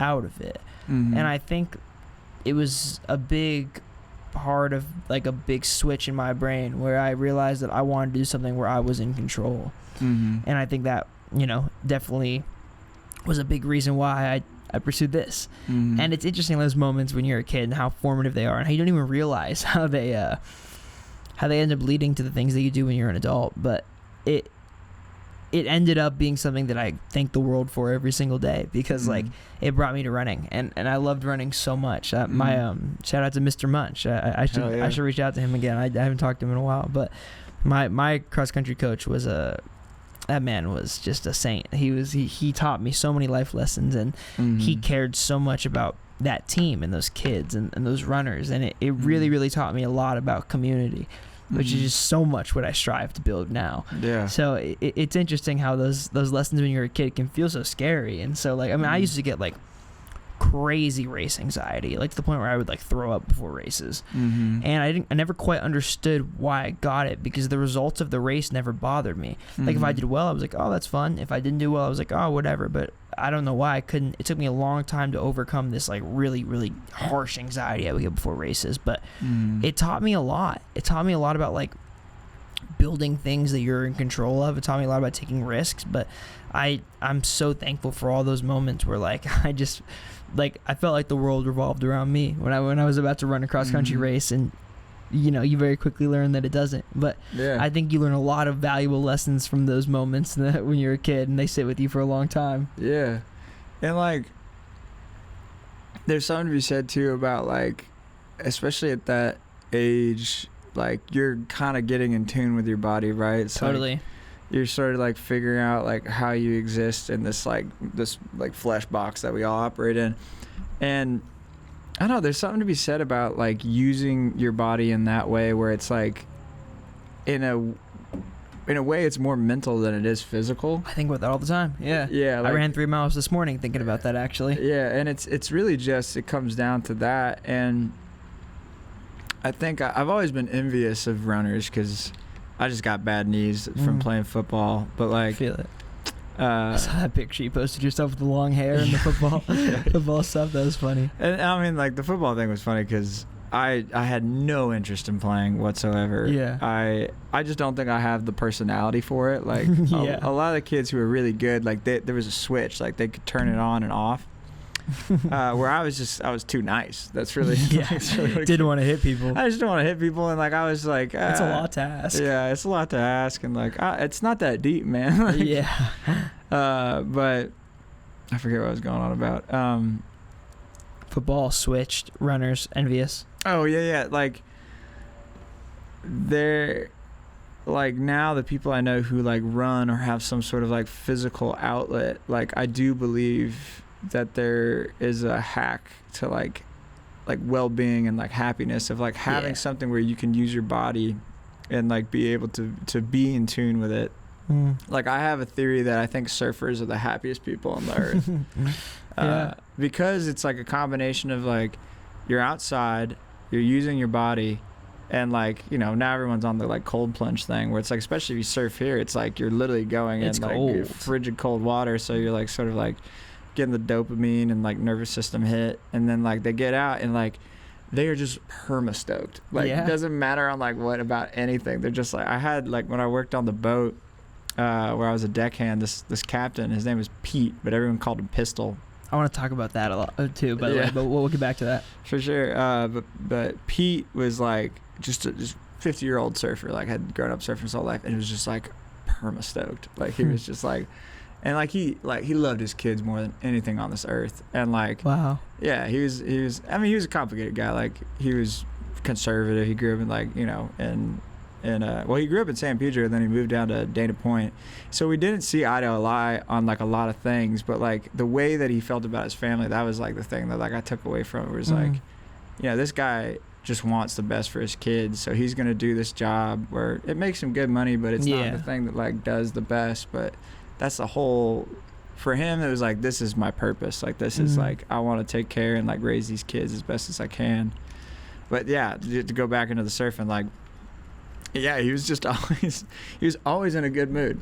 Like no matter if it was like a shitty day outside and we knew we were gonna get slammed down, like he was like, man, it's a great day. Like we're gonna have fun out there. And it's infectious. Like when people are that stoked, you're like, yeah, it is a good day. Like I woke up today and like I got to have breakfast and now I'm like, you know, I'm working on a boat. Like that's crazy. Like what is my life right now? Like I like spend like 12 hours a day on the water. Like you know, get to just watch dolphins, like, you know, off the port side. You meet some crazy people working jobs like that. I'm sure we can get into that, because I know you've worked a lot of crazy jobs, but there's a woman named Erin that I love to death, and I should text her again, but there's a woman named Erin that I met working at the spaghetti factory who still to this day is on the Above the Bridge Patreon and donates to help us keep this going every single month, and I thank her so much for that.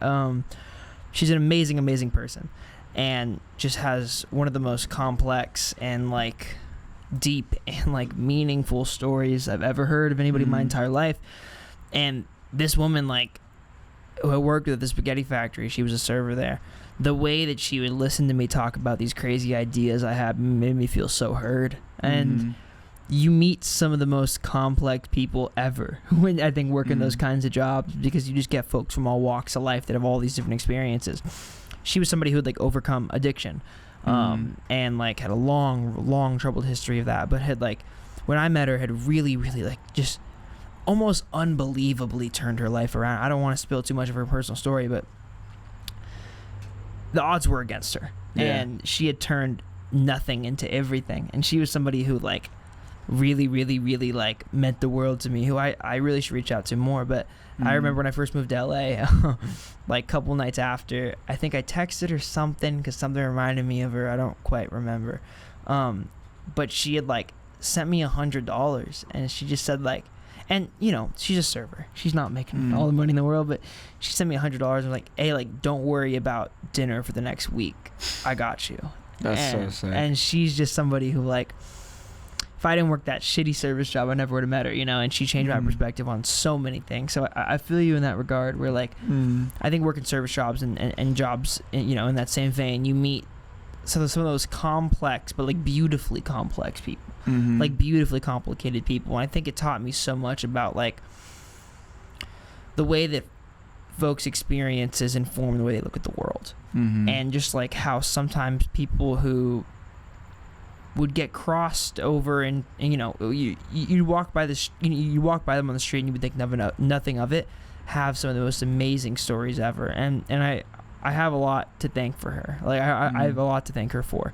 I think this show is one of those things where like I'm so inspired by other stories, and I think learning her story really taught me a lot about like really seeking to find other stories. And she's just an amazing person. But I feel you in that regard, where you can meet people like that at jobs like that just go on to change your worldview in ways you never would have thought. Yeah.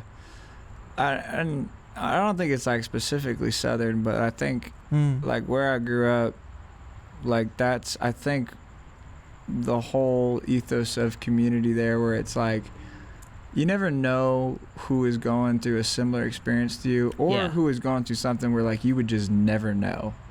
And I think we are creatures of just like, we are social beings. Like, we need community. Like, I think obviously, like, within that, like, people have different sort of, like, you know, temperaments as far as, like, social ability. But, like, I would argue that a lot of people need sort of like a human connection, and whatever that it is. And I think I feel kind of weirdly blessed of, like, working all these odd jobs in the same way that you're talking about, where it's like, these people all have stories and they've all got a different experience than I do, and I feel really just, like, blessed to, like, get to talk to them and get to, like, hear about their experiences.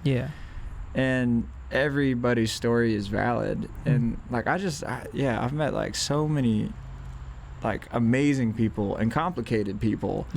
And I think that's the point. Like, I think sometimes I feel like I feel like I live in a bubble, and I think that the only way to sort of, like, grow is to experience other things that are not in your just, like, day to day, and like to see somebody's experience and to talk to somebody about, like, why they believe or they think and they express a certain thing.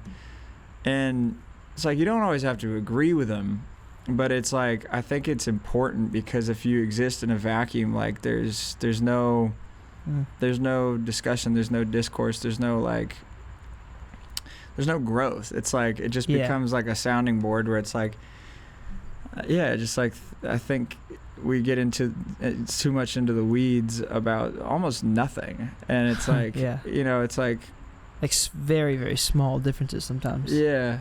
And obviously, like, I think that it also comes from a place, like, the way I think comes from a place of privilege, right? For sure. Like, and so I have to be conscious of that. But I think being able to talk, like, openly and freely with people, and like not worry about what they say and not worry about what you say, and just being able to, like, talk, like, as a person to a person, I think is, like, the most important thing. And I think it's like, it informs I think everything that I do within writing. Like, I think if I didn't have that, I don't think I would be able to express the way that I express myself in writing. Like, I think I remember, like, you would ask me sort of, like, about the poetry and about the music, and, like, if it informs one another. And I would actually say that, like, they kind of exist in two different places in my brain. Interesting. Like, obviously, like, they are, like, there is a bridge every once in a while, but most of the time, like, when I'm writing, like songs, it's mostly, like, it's word vomit, and then it's kind of following that part of my brain. But when I'm writing just, like, poetry or just free writing, it's like, I just kind of, like, I don't think about meter, I don't think about rhyming, I'm just kind of going. And like, it's funny where, I don't know if you have this way about your writing, where it's like, you kind of look at it and you're like like, I don't, like, this is a part of me, but I don't know who this part is. Like, and I don't know where. It's that flow state you were talking about. And it's like, and sometimes, or like a lot of the time, it's, like, pretty vulgar when it comes to, like, my stuff. And I don't think if I think if I censored myself, or, like, tried to, like, sort of be like, if I was conscious doing that, I don't think that it would have the same impact as far as, like, what the message is. And I think there's, like, an aspect of trying to be, like honest and kind of, like, vulnerable and kind of raw of, like, what you're trying to write. And I don't know if you feel that same way, where it's like, I do. I write at least 3 or 4 times a week. I did this morning. I just wake up and I kind of just write where I'm at. And sometimes you realize things. There's somebody who I actually think you get along with so well. One of my best friends from home, his name is Richard Dombrowski. And I got Timmy, I got Richard, I got him. Yeah, dude. I think you made some cool friends. Just people I love. But Rich said something to me that I think about very often. He said, like, we used to do this thing when I lived in the Bay Area, where, like, he lives at his parents' house, and they have this beautiful back porch in Walnut Creek, California.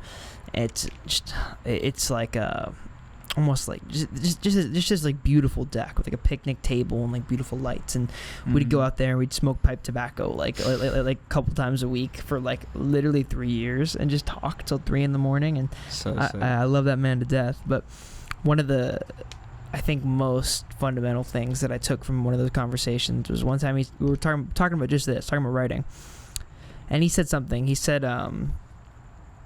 when you have thoughts in your brain and they're isolated, they kind of exist in like this ether where they float around and they're just isolated. They're not really connecting to like one thing or another thing. They're just kind of like, they exist, right? They exist and they're floating in this ether.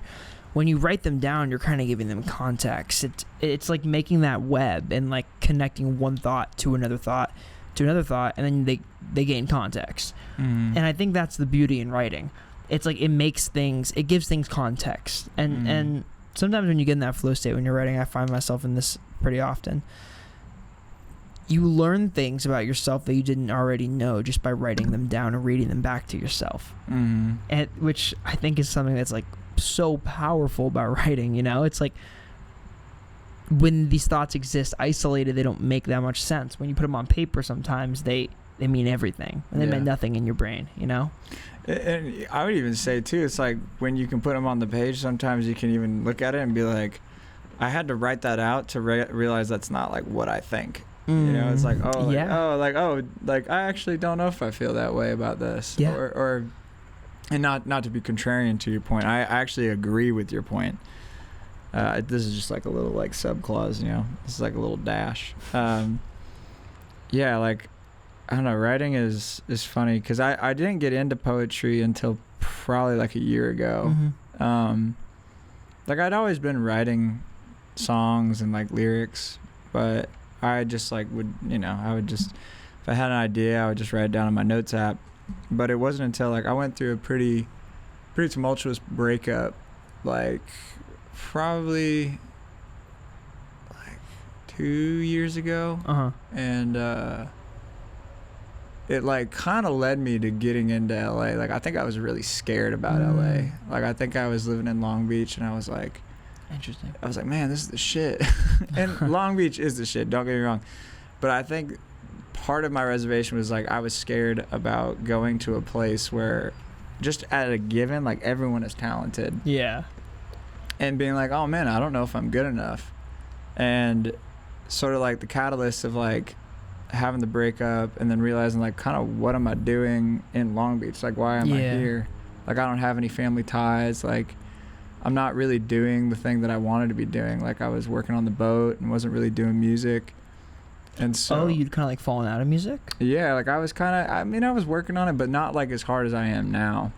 Like I think I kind of got into this like rut of, I was like working like 60 hours a week in the summertime. Not much else to do when you're doing that. Yeah, and like especially being on a boat, like you can't really, you can write, but like there's not like a space to be just like sort of like letting ideas go. And when I moved to LA, I ended up at a house with Estelle, and like I remember Aaron had given me Love is a Dog from Hell, which is a Bukowski book. And this where is it here? There's a long Bukowski poem written on this table somewhere. Oh, no way. Oh, I did not mean to do that. Where is it? It's the So You Think You're a Writer. There. Oh, wow, it's right in front of me. Yeah, it's So You Think You're a Writer. Yeah. Charles Bukowski. Yeah, I love that poem. Love that poem, man.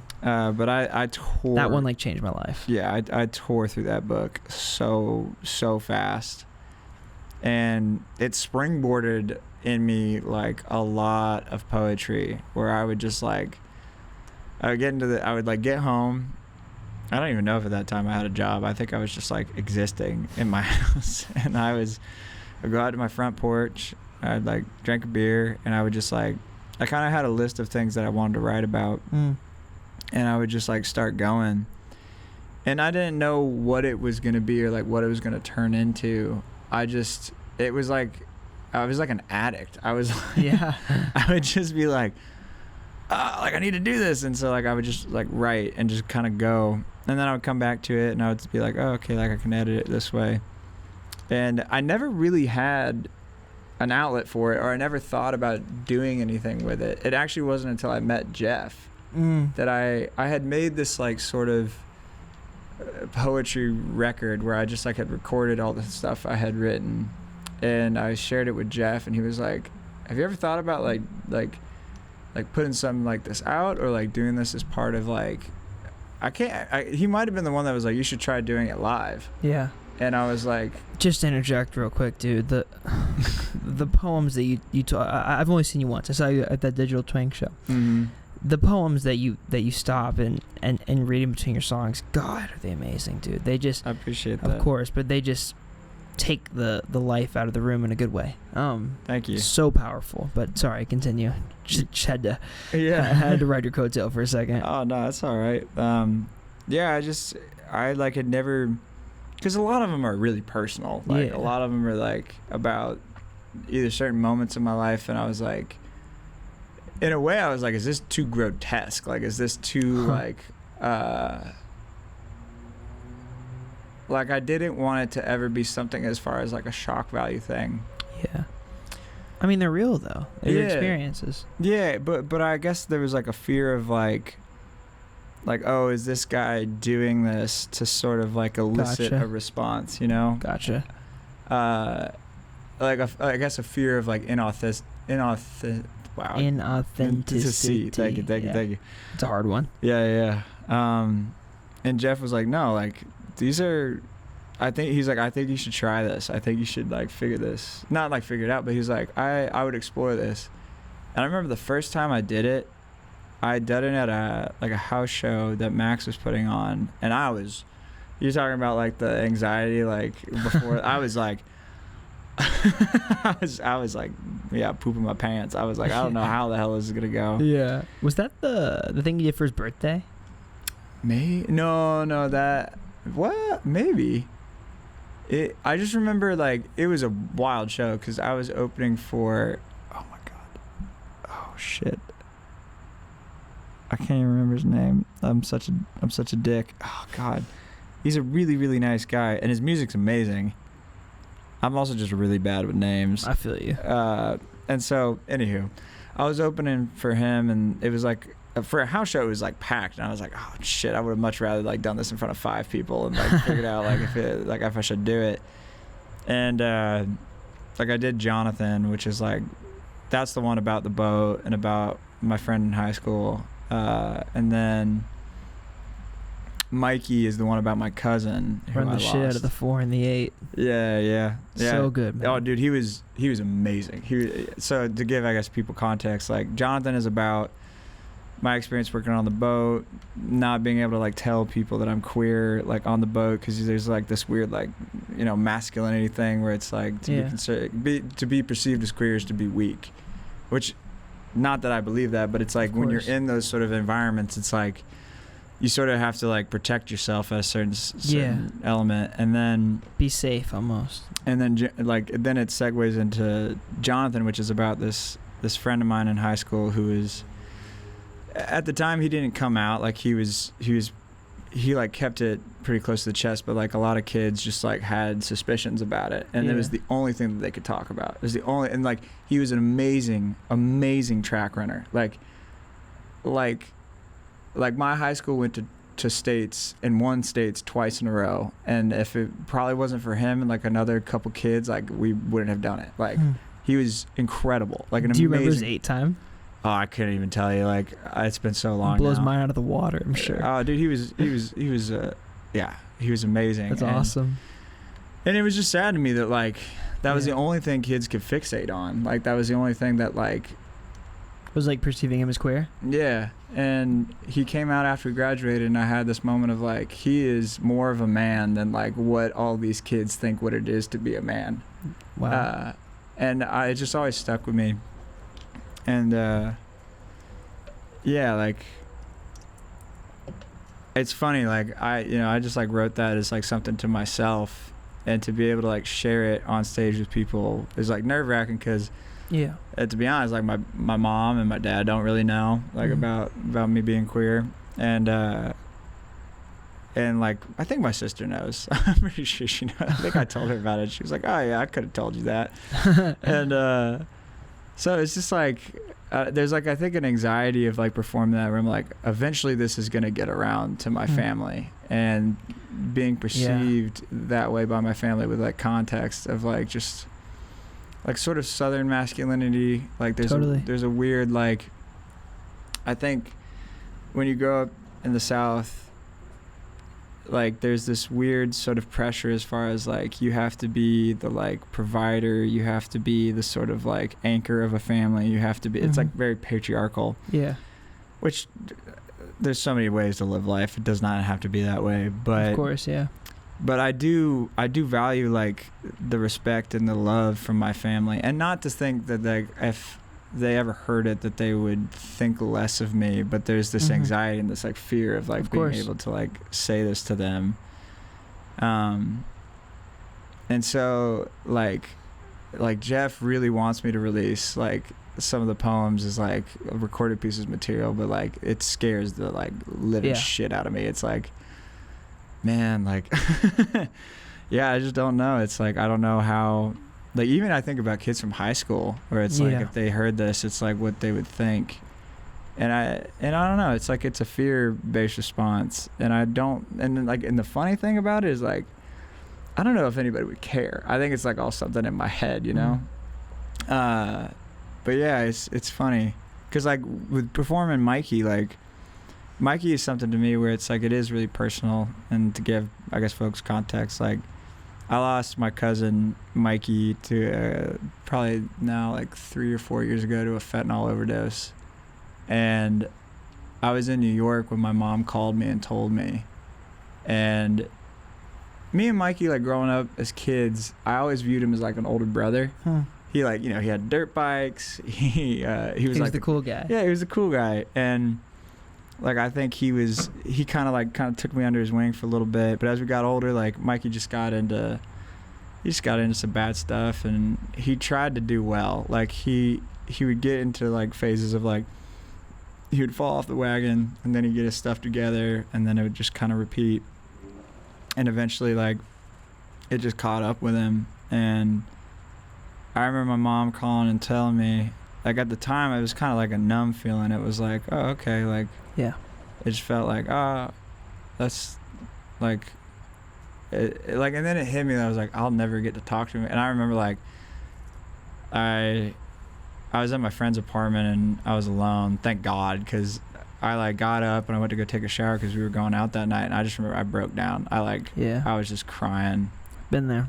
Like, I was just in the shower just crying, and I was like confused about why I was crying, because I was like, and then it just like hit me. I was like, yeah, he was like your older brother. Like, whether or not like y'all had a relationship as you were older, like he was still there for you when you were younger. And like, sure, he was like, he had some things going on that were pretty rough, but like it didn't mean I loved him any less. Like, he looked after me as I was growing up. And yeah, it's just sad that I don't get to talk to him anymore and don't get to ask him how his day's going. But I think, like, again, like I'm not really religious, but I'm spiritual. But like, I know he's with his dad. I know he's with my grandma. I know he's like with my great grandfather and my great grandmother, and they're all like hanging out, probably having a potluck, and he's probably throwing the baseball around with his dad. So that's everything, bro. Yeah. And if it's any consolation, Matt, like, not that you have to share those stories with anybody, but something I've dealt with as well, and it hit me in a way that not very many things hit me, and makes you feel like you're a little bit less alone. I think if it's any consolation, sharing those parts of yourself with people, I think can really, really, really, really help people, bro. Yeah, it's like a lot. It takes a lot to be that vulnerable. It's bravery. It kind of goes back to that Jonathan story you were telling about he's more of a man than those guys on the boat. And it's true. It's we grow up, and you're talking about this in the South, but I think this exists everywhere. Growing up with that notion that being emotional makes you less of a man is just crazy. Yeah. Because I think It's actually the opposite. I think. Well, the funniest thing to me is like the I've got all these great uncles of mine, and I love them dearly, and they're they walk out big old barrel chested, but they're the biggest softies you ever met in your life. Like when it comes to a baby or a dog, they turn into a marshmallow, like and it's like it's just funny. It's like they're almost like fighting their own nature. It's like you're allowed to be emotional, you're allowed to be sensitive, you're allowed to have feelings, but they fight it tooth and nail. Because I think it's like this pressure of like having to be a rock, and I think it comes again from like that patriarchal sort of viewpoint, Totally. where it's like it's almost stronger to be that vulnerable. It's almost stronger to like let people in and like show it's the people. hardest. Yeah, and it's funny, and I even find it within myself. It's like I think even in a way like doing the poems, it's like. It's fighting against this thing that I was taught from like a very young age, and it's incredibly empowering, and it's incredibly like I don't know, just like enriching to share this part of myself with people, and to like realize that like I'm not alone in this. Yeah. Like that's crazy. Like that's, Did you not think when you shared those stories people would relate in the way they did? It's like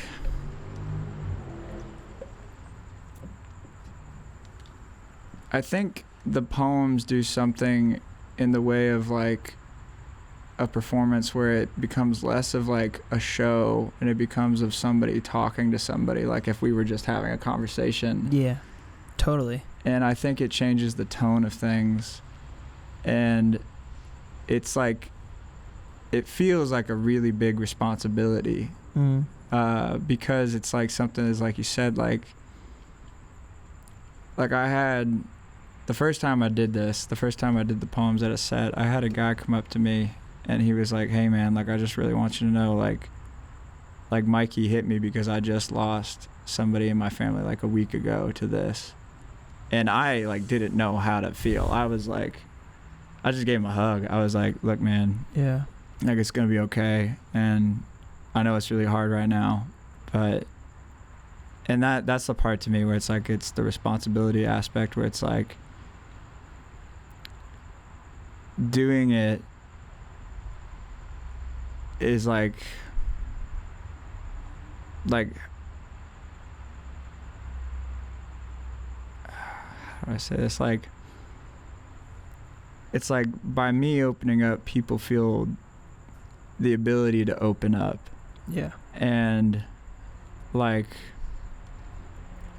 I think like doing it sometimes is scary because I don't know if people are ready to open up, especially when it comes to like grieving and death, like, and that's the part where I'm like nervous, where it's like I don't want to make somebody feel like uncomfortable by talking about these things, but I do want it to like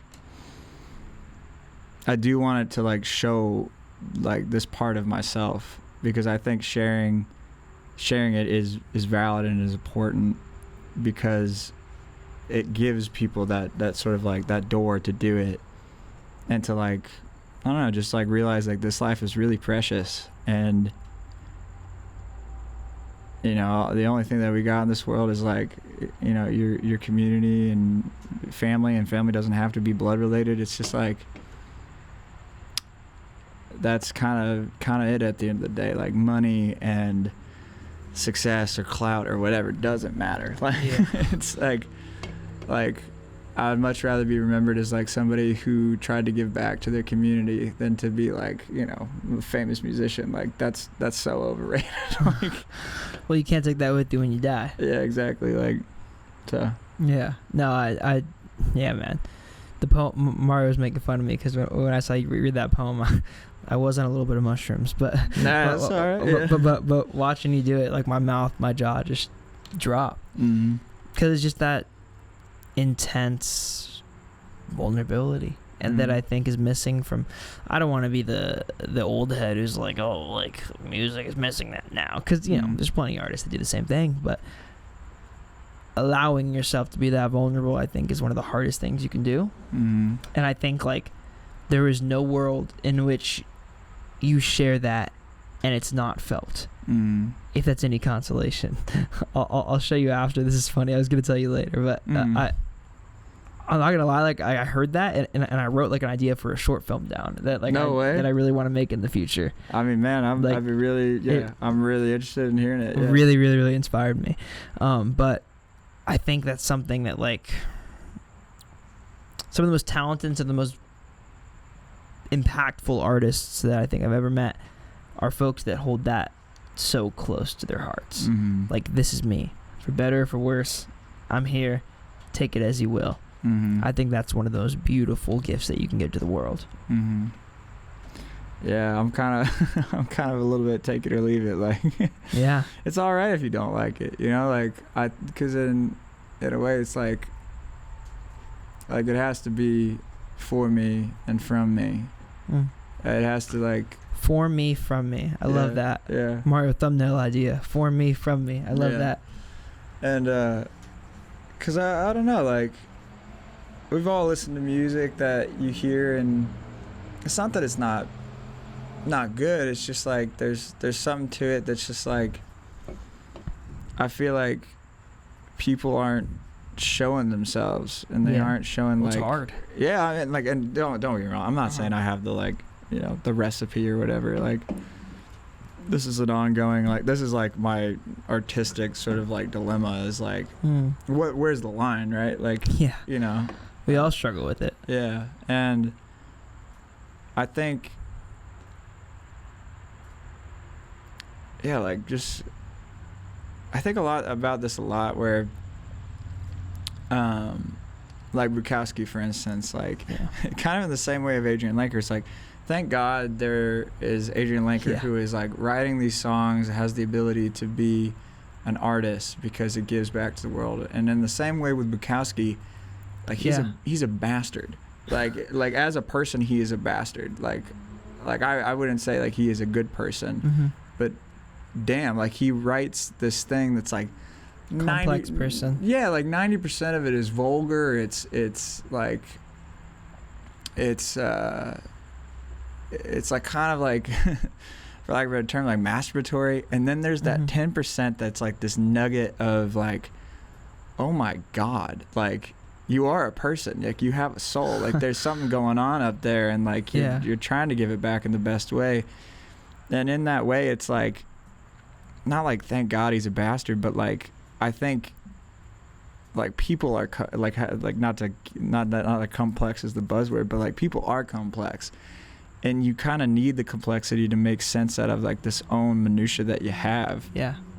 And you need somebody who's almost like villainous to sort of like realize like that I don't want to do that with my life. Like I don't want to end up like a drunk who's like writing at a typewriter and like you know, he spent all his money.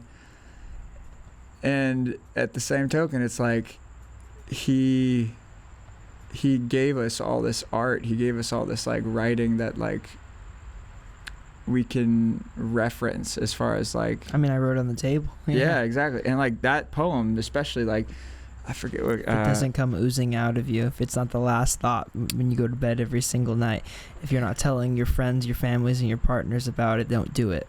Yeah. Think about that poem so often. Is that the one too where it's like, and if you have the ability to love yourself first, whether or not the reason for that love seems right or wrong. Yes. But always be aware of the possibility of total defeat. Yep. That line, like, hit me like a truck. Yeah, man. And I was like, oh my God. I was like, fuck this, dude. Like, that's how I feel about the lines. If it doesn't come oozing out of you, don't do it. Yeah. I think about that so much. Yeah, and like it's true. It's like it's like, what the hell is this all for? Yeah. You know? You're I want to touch on this. The EP cover is a picture of your grandma, who you lost. I'm so sorry for your loss. Oh, that's all right. I feel you. I lost my grandpa at a very similar time, actually. Yeah. Like right around when you, I think when you made that post, but I'm not sure if that was when it happened or not. But a similar time, I lost my grandpa, and that picture of your grandma, I think, speaks volumes. And you were talking about in that post about how strong of a woman she was, and how she just. You know, she was everything. She taught you everything. What do you think the biggest lessons you learned from your grandma? She was fearless. She was I can't speak highly enough of who she was as a person. Like, I think especially at the time that she was existing, like the way that the 60s like treated women. I mean, Yeah. like obviously still now, like it's there's a huge imbalance, but like at that time, like she was a single mother who raised my mom, was able to be valedictorian of her college while raising a kid, and then went on to have like multiple careers. Like, wow. like was a she was a nurse practitioner for a second. She was a trucker for a second. Wow. She lived in Vegas, and she would audit the casinos by way of like going to the blackjack tables and like literally watching the dealers, and that was like a job she had for a second. That's so badass. And then like, man, she just did so much crazy cool stuff. And her like degree that she got in was a CPA, so she eventually, like, my family has like a marine construction business down in South Florida. Wow. And she was their accountant for like a long time. Like she did it until like she kind of pseudo retired, but yeah, she was just an amazing person. And like I lost her this May, and when I was back home, like we were going through like all of her photo albums that she had, and That's so crazy, man. I just did that 4 days ago. that's wild. Yeah, I'm sorry. Oh, it didn't happen. It's life, but Yeah. thank you. Yeah, we were going through photo albums to make this like little slideshow for like the service, and my sister actually found that photo, and she like pulled it out, and she was like, "Mom, who is this?" And she grabbed it, and she was like, "That's Grandma." And me and my sister were both like, "What? She's 10 years old in that photo." Like, It's so cool, dude. yeah, I mean, so the whole story was like my great grandfather, like, before they got into the marine construction, he was a dairy farmer, and they would buy half-broke horses, and then the family would break them the rest of the way. And so that photo is of her trying to break this. It looks like a Clydesdale. I don't think it's a Clydesdale, but it's definitely like 17 or 20 hands high. It's a huge horse, because like It's like triple the size of her. yeah, like her body when she's like scrunched up, it's the entire size of the horse's chest, and like, you know, she's barefoot in the photo. That's so badass. I mean, there's so many really cool photos. Like, she just had a really rich life. It's so crazy looking through those, dude. I found this one this weekend. Where is it? I found this one this weekend.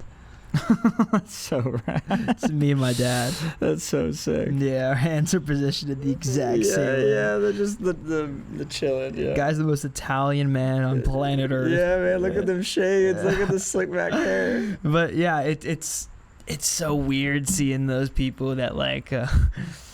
It's so bizarre comprehending the fact that the adults that you look up to when you're growing up were your age at one time. Yeah. It's so weird.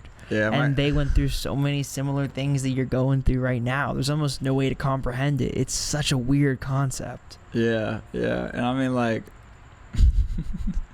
she's funny, man. Like, so like, my grandma had 6 siblings. It was so did mine, bro. That's so crazy. That's yeah. so wild. It was 2 sisters and then 5 brothers. Yeah. And all of her brothers, like, I love them to death, but they're kooks, man. They're so funny. And they're really good at like drinking sports. Nice. What I call them. So like golf. The most elite of those. Yeah, golf, billiards, darts, bowling, like I love that term, drinking sports. Yeah, and so they were playing pool Beer a bunch. pong. Yeah, beer pong. They were playing pool a bunch, and she told me when she was like 18, she'd go to these pool halls, and she would play kind of dumb. She'd be like, "Oh my God, I don't know how to play pool." And she'd go up to like these random guys at the bar, and they're like, "Oh, honey, we'll teach you how to play." I promise I'm not making this up. My dad did the same thing growing up. Are you kidding me? Really? Yeah, because he's like a pool god. Is he like a shark? He's Yeah. so nuts. Oh, that's yeah, so he would do the sick. same thing though. Sorry, not to cut you off. I want to hear this. This is amazing. This is crazy. So yeah. many similarities. But like, I was at a basketball tournament with my dad in Reno when I was a kid, and he went to play pool, and we went to this little arcade. It was like a little bar table. Yeah. And there were these kids walked up, probably my age now, like 22, 23. They walk in, whatever. They're playing pool on the table next to us. My dad looks at them and he's like, "You guys want to play?" So me and my dad played, and I'm like 12. Like I couldn't play pool, and he's just a fucking shark, and he throws the entire game until they have one ball left, and then he beat them on one turn. And I think that was the moment where I respected my father the most, and I wanted to feed him.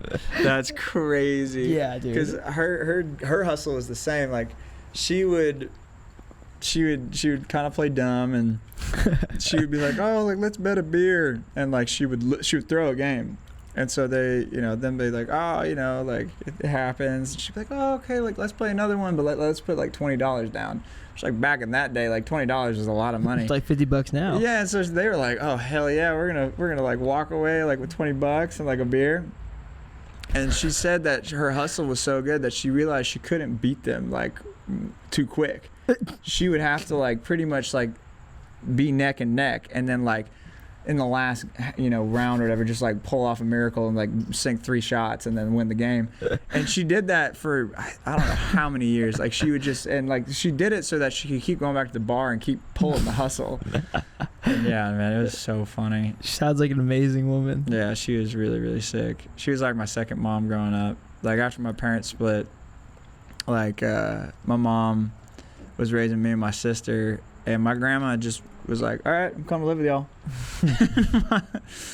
Yeah, and my sister and my grandma, like, they're like cut from the same cloth. So like they would get into these huge blowout fights, and like my mom told me like she would be at work and she'd get a call from like my sister, and my sister would be like, grandma's doing this, da da da da da, and like my mom would be like, oh, okay, like, honey, it's all right, like, it's just like y'all are really, really similar. And then they would hang up, and not even like she 2 probably seconds. loved that. Oh yeah, and then not even 2 seconds later, she gets a call from my grandma like, Emily's doing this, da da da da da. And she's getting it from both sides. And like, but yeah, man, she took care of us. She like, she would make breakfast and stuff. She would drive me to track practice and football practice, like when my mom was working. And yeah, she was funny. She used to listen to these like books on tape.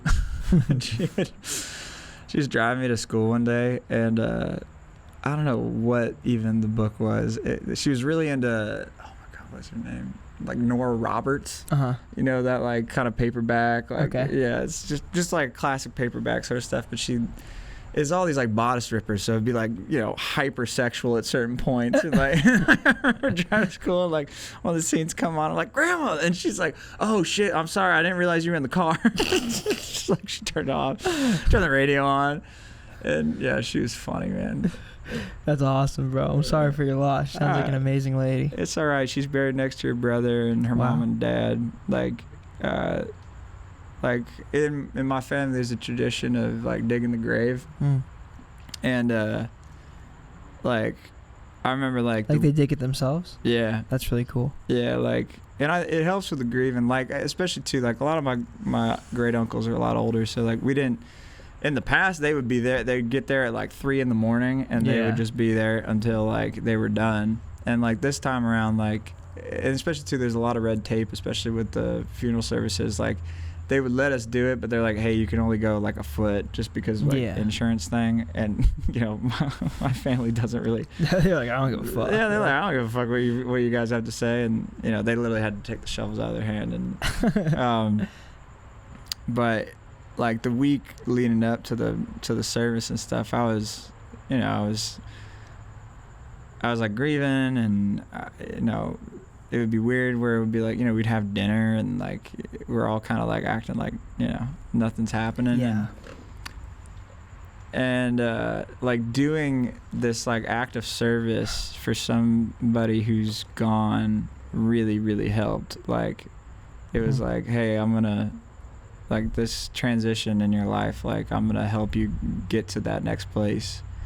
And yeah, like, she's next to like all her family. Like at the service, like, you're gonna have to bear with me because I got a lot of family where I'm like, I don't know actually how we're related, but we are related. That's I do cool, know that. though. And so her brother Jimmy, he passed away, like, I think sometime either in the late 80s or the 90s, and her and Jimmy were like thick as thieves. Like they were best friends. Like they went on so many trips together. And Jimmy, when he left 2 sons, which is Jimmy Jr. and Joe. And my grandma like helped raise them pretty much. And Jimmy and Joe like talked at the service, and it was just cool to see like she had touched so many people's lives, like not even like in my family, but like in different families. And she was just really like, she was always she loved spoiling kids, man. She just like it was as like, all good grandmas do. Yeah, exactly. Like Mikey, even she spoiled him rotten, and he was like her. She lost a son when she was like kind of younger, and so like when Mikey was born, it almost was like she was like I had to have the son, you know, through proxy, and so he was like the kind of not like one of the first grandbabies, but he was like the first grandbaby that she was really like. She was like loved him, like loved the ground he walked on, and like even when he was going through all of his stuff, like she would always be there to help him out. And like same with me, like she spoiled me and my sister rotten. Like I remember like we had a birthday party. It was at somebody's house, and like I think she like a Game Boy Advance had just come out, and like she was like, oh, I think the kids will like this, and she gave me and my sister one, and like all the family was like, Margaret, what are you doing? Like, you know, I can't get my kids this. And she was like, I don't care. Like, I don't care how much money it is. Like, these kids, you know. No, she used to say, you're only spoiled if you have two of everything. Dude, my grandma, like when I was growing up, so not my grandpa from the grandpa I just lost, but my grandma on the other side. She, so I grew up with two brothers, and one is pretty much exactly a year younger than me. Okay. So we grew up super, super close. And she, whenever, bro, it was so funny. Growing up, anything she gave one of us, she would give the other the exact opposite, like to the point where it was like almost OC, or I'm sorry, like comical. I'm sorry, the exact same. I'm sorry, not opposite.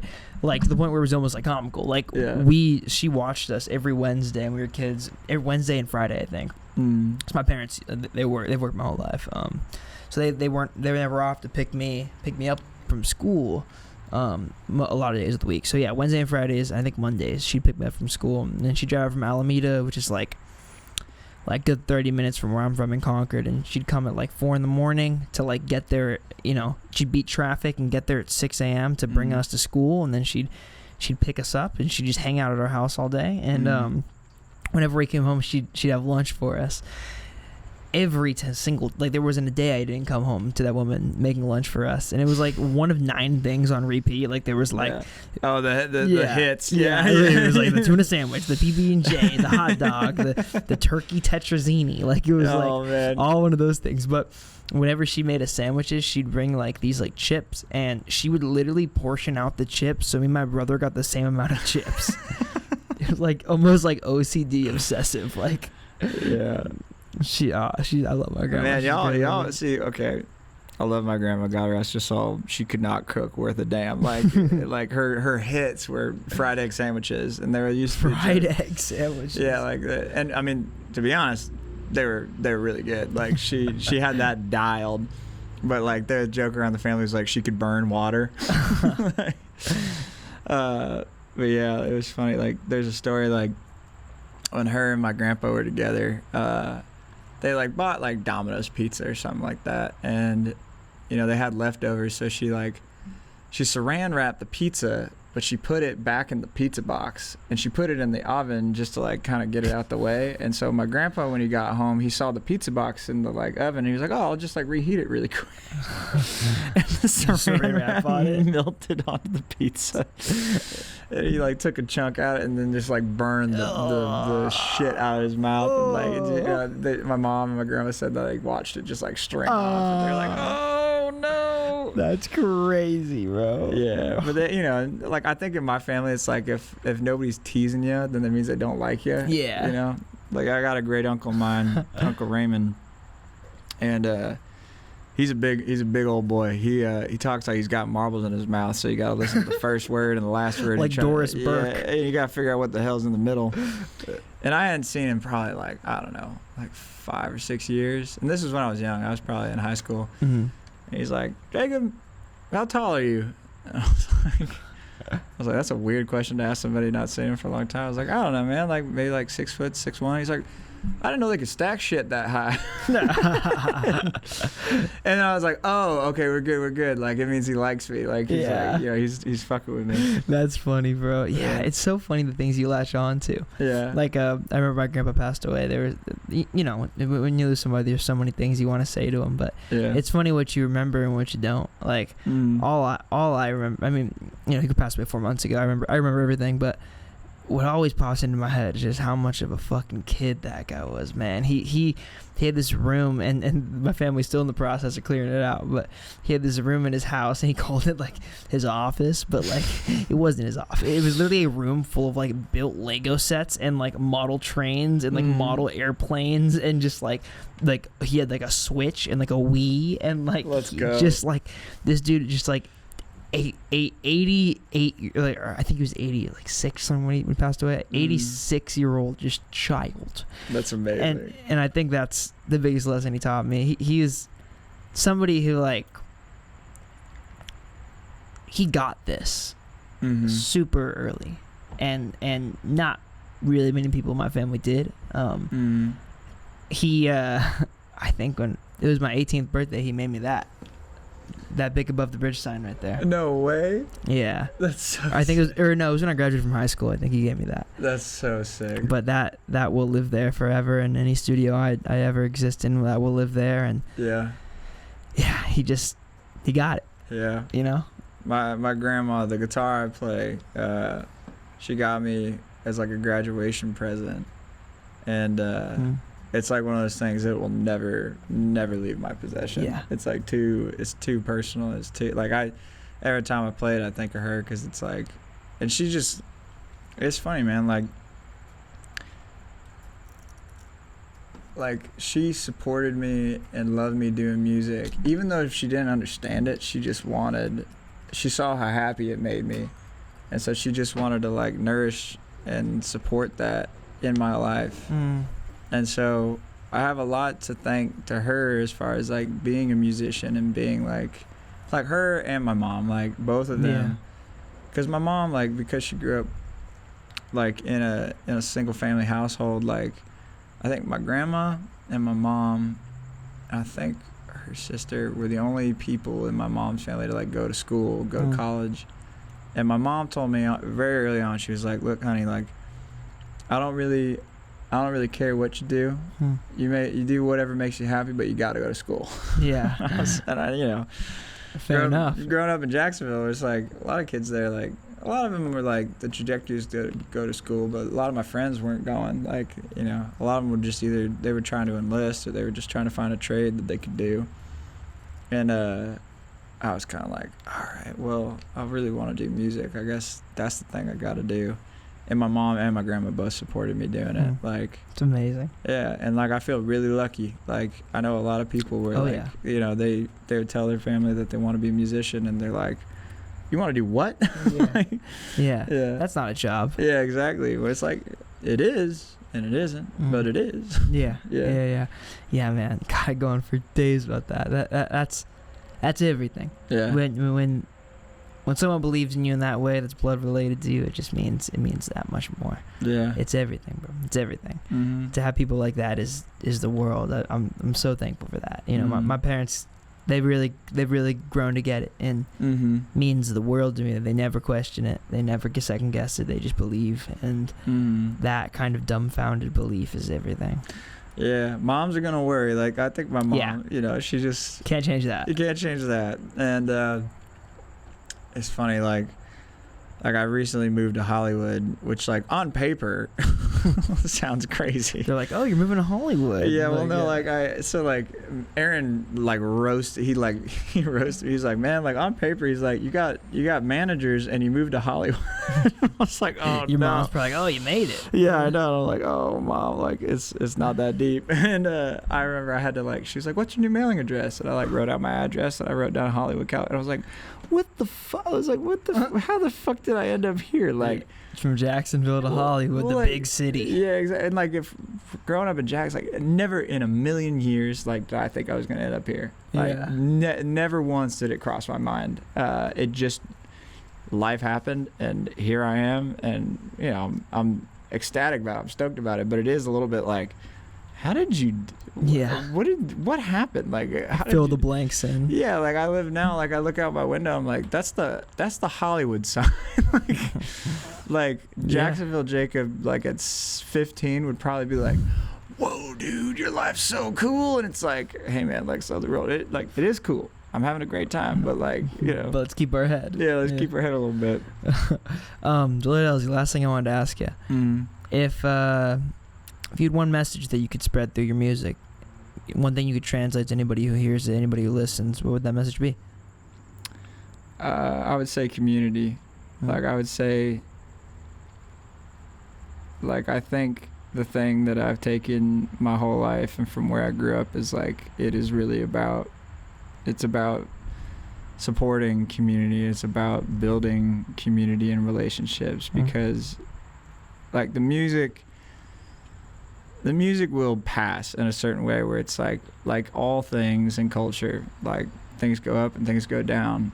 But like, I think these relationships that I built throughout my life, not just with like musicians and like producers or whatever, it's like relationships that I build with people that are doing that come to see this. Like, that's an incredible honor, like that somebody wants to take the time out of their day to come see a show is crazy. And I'm really thankful and very, very honored by that.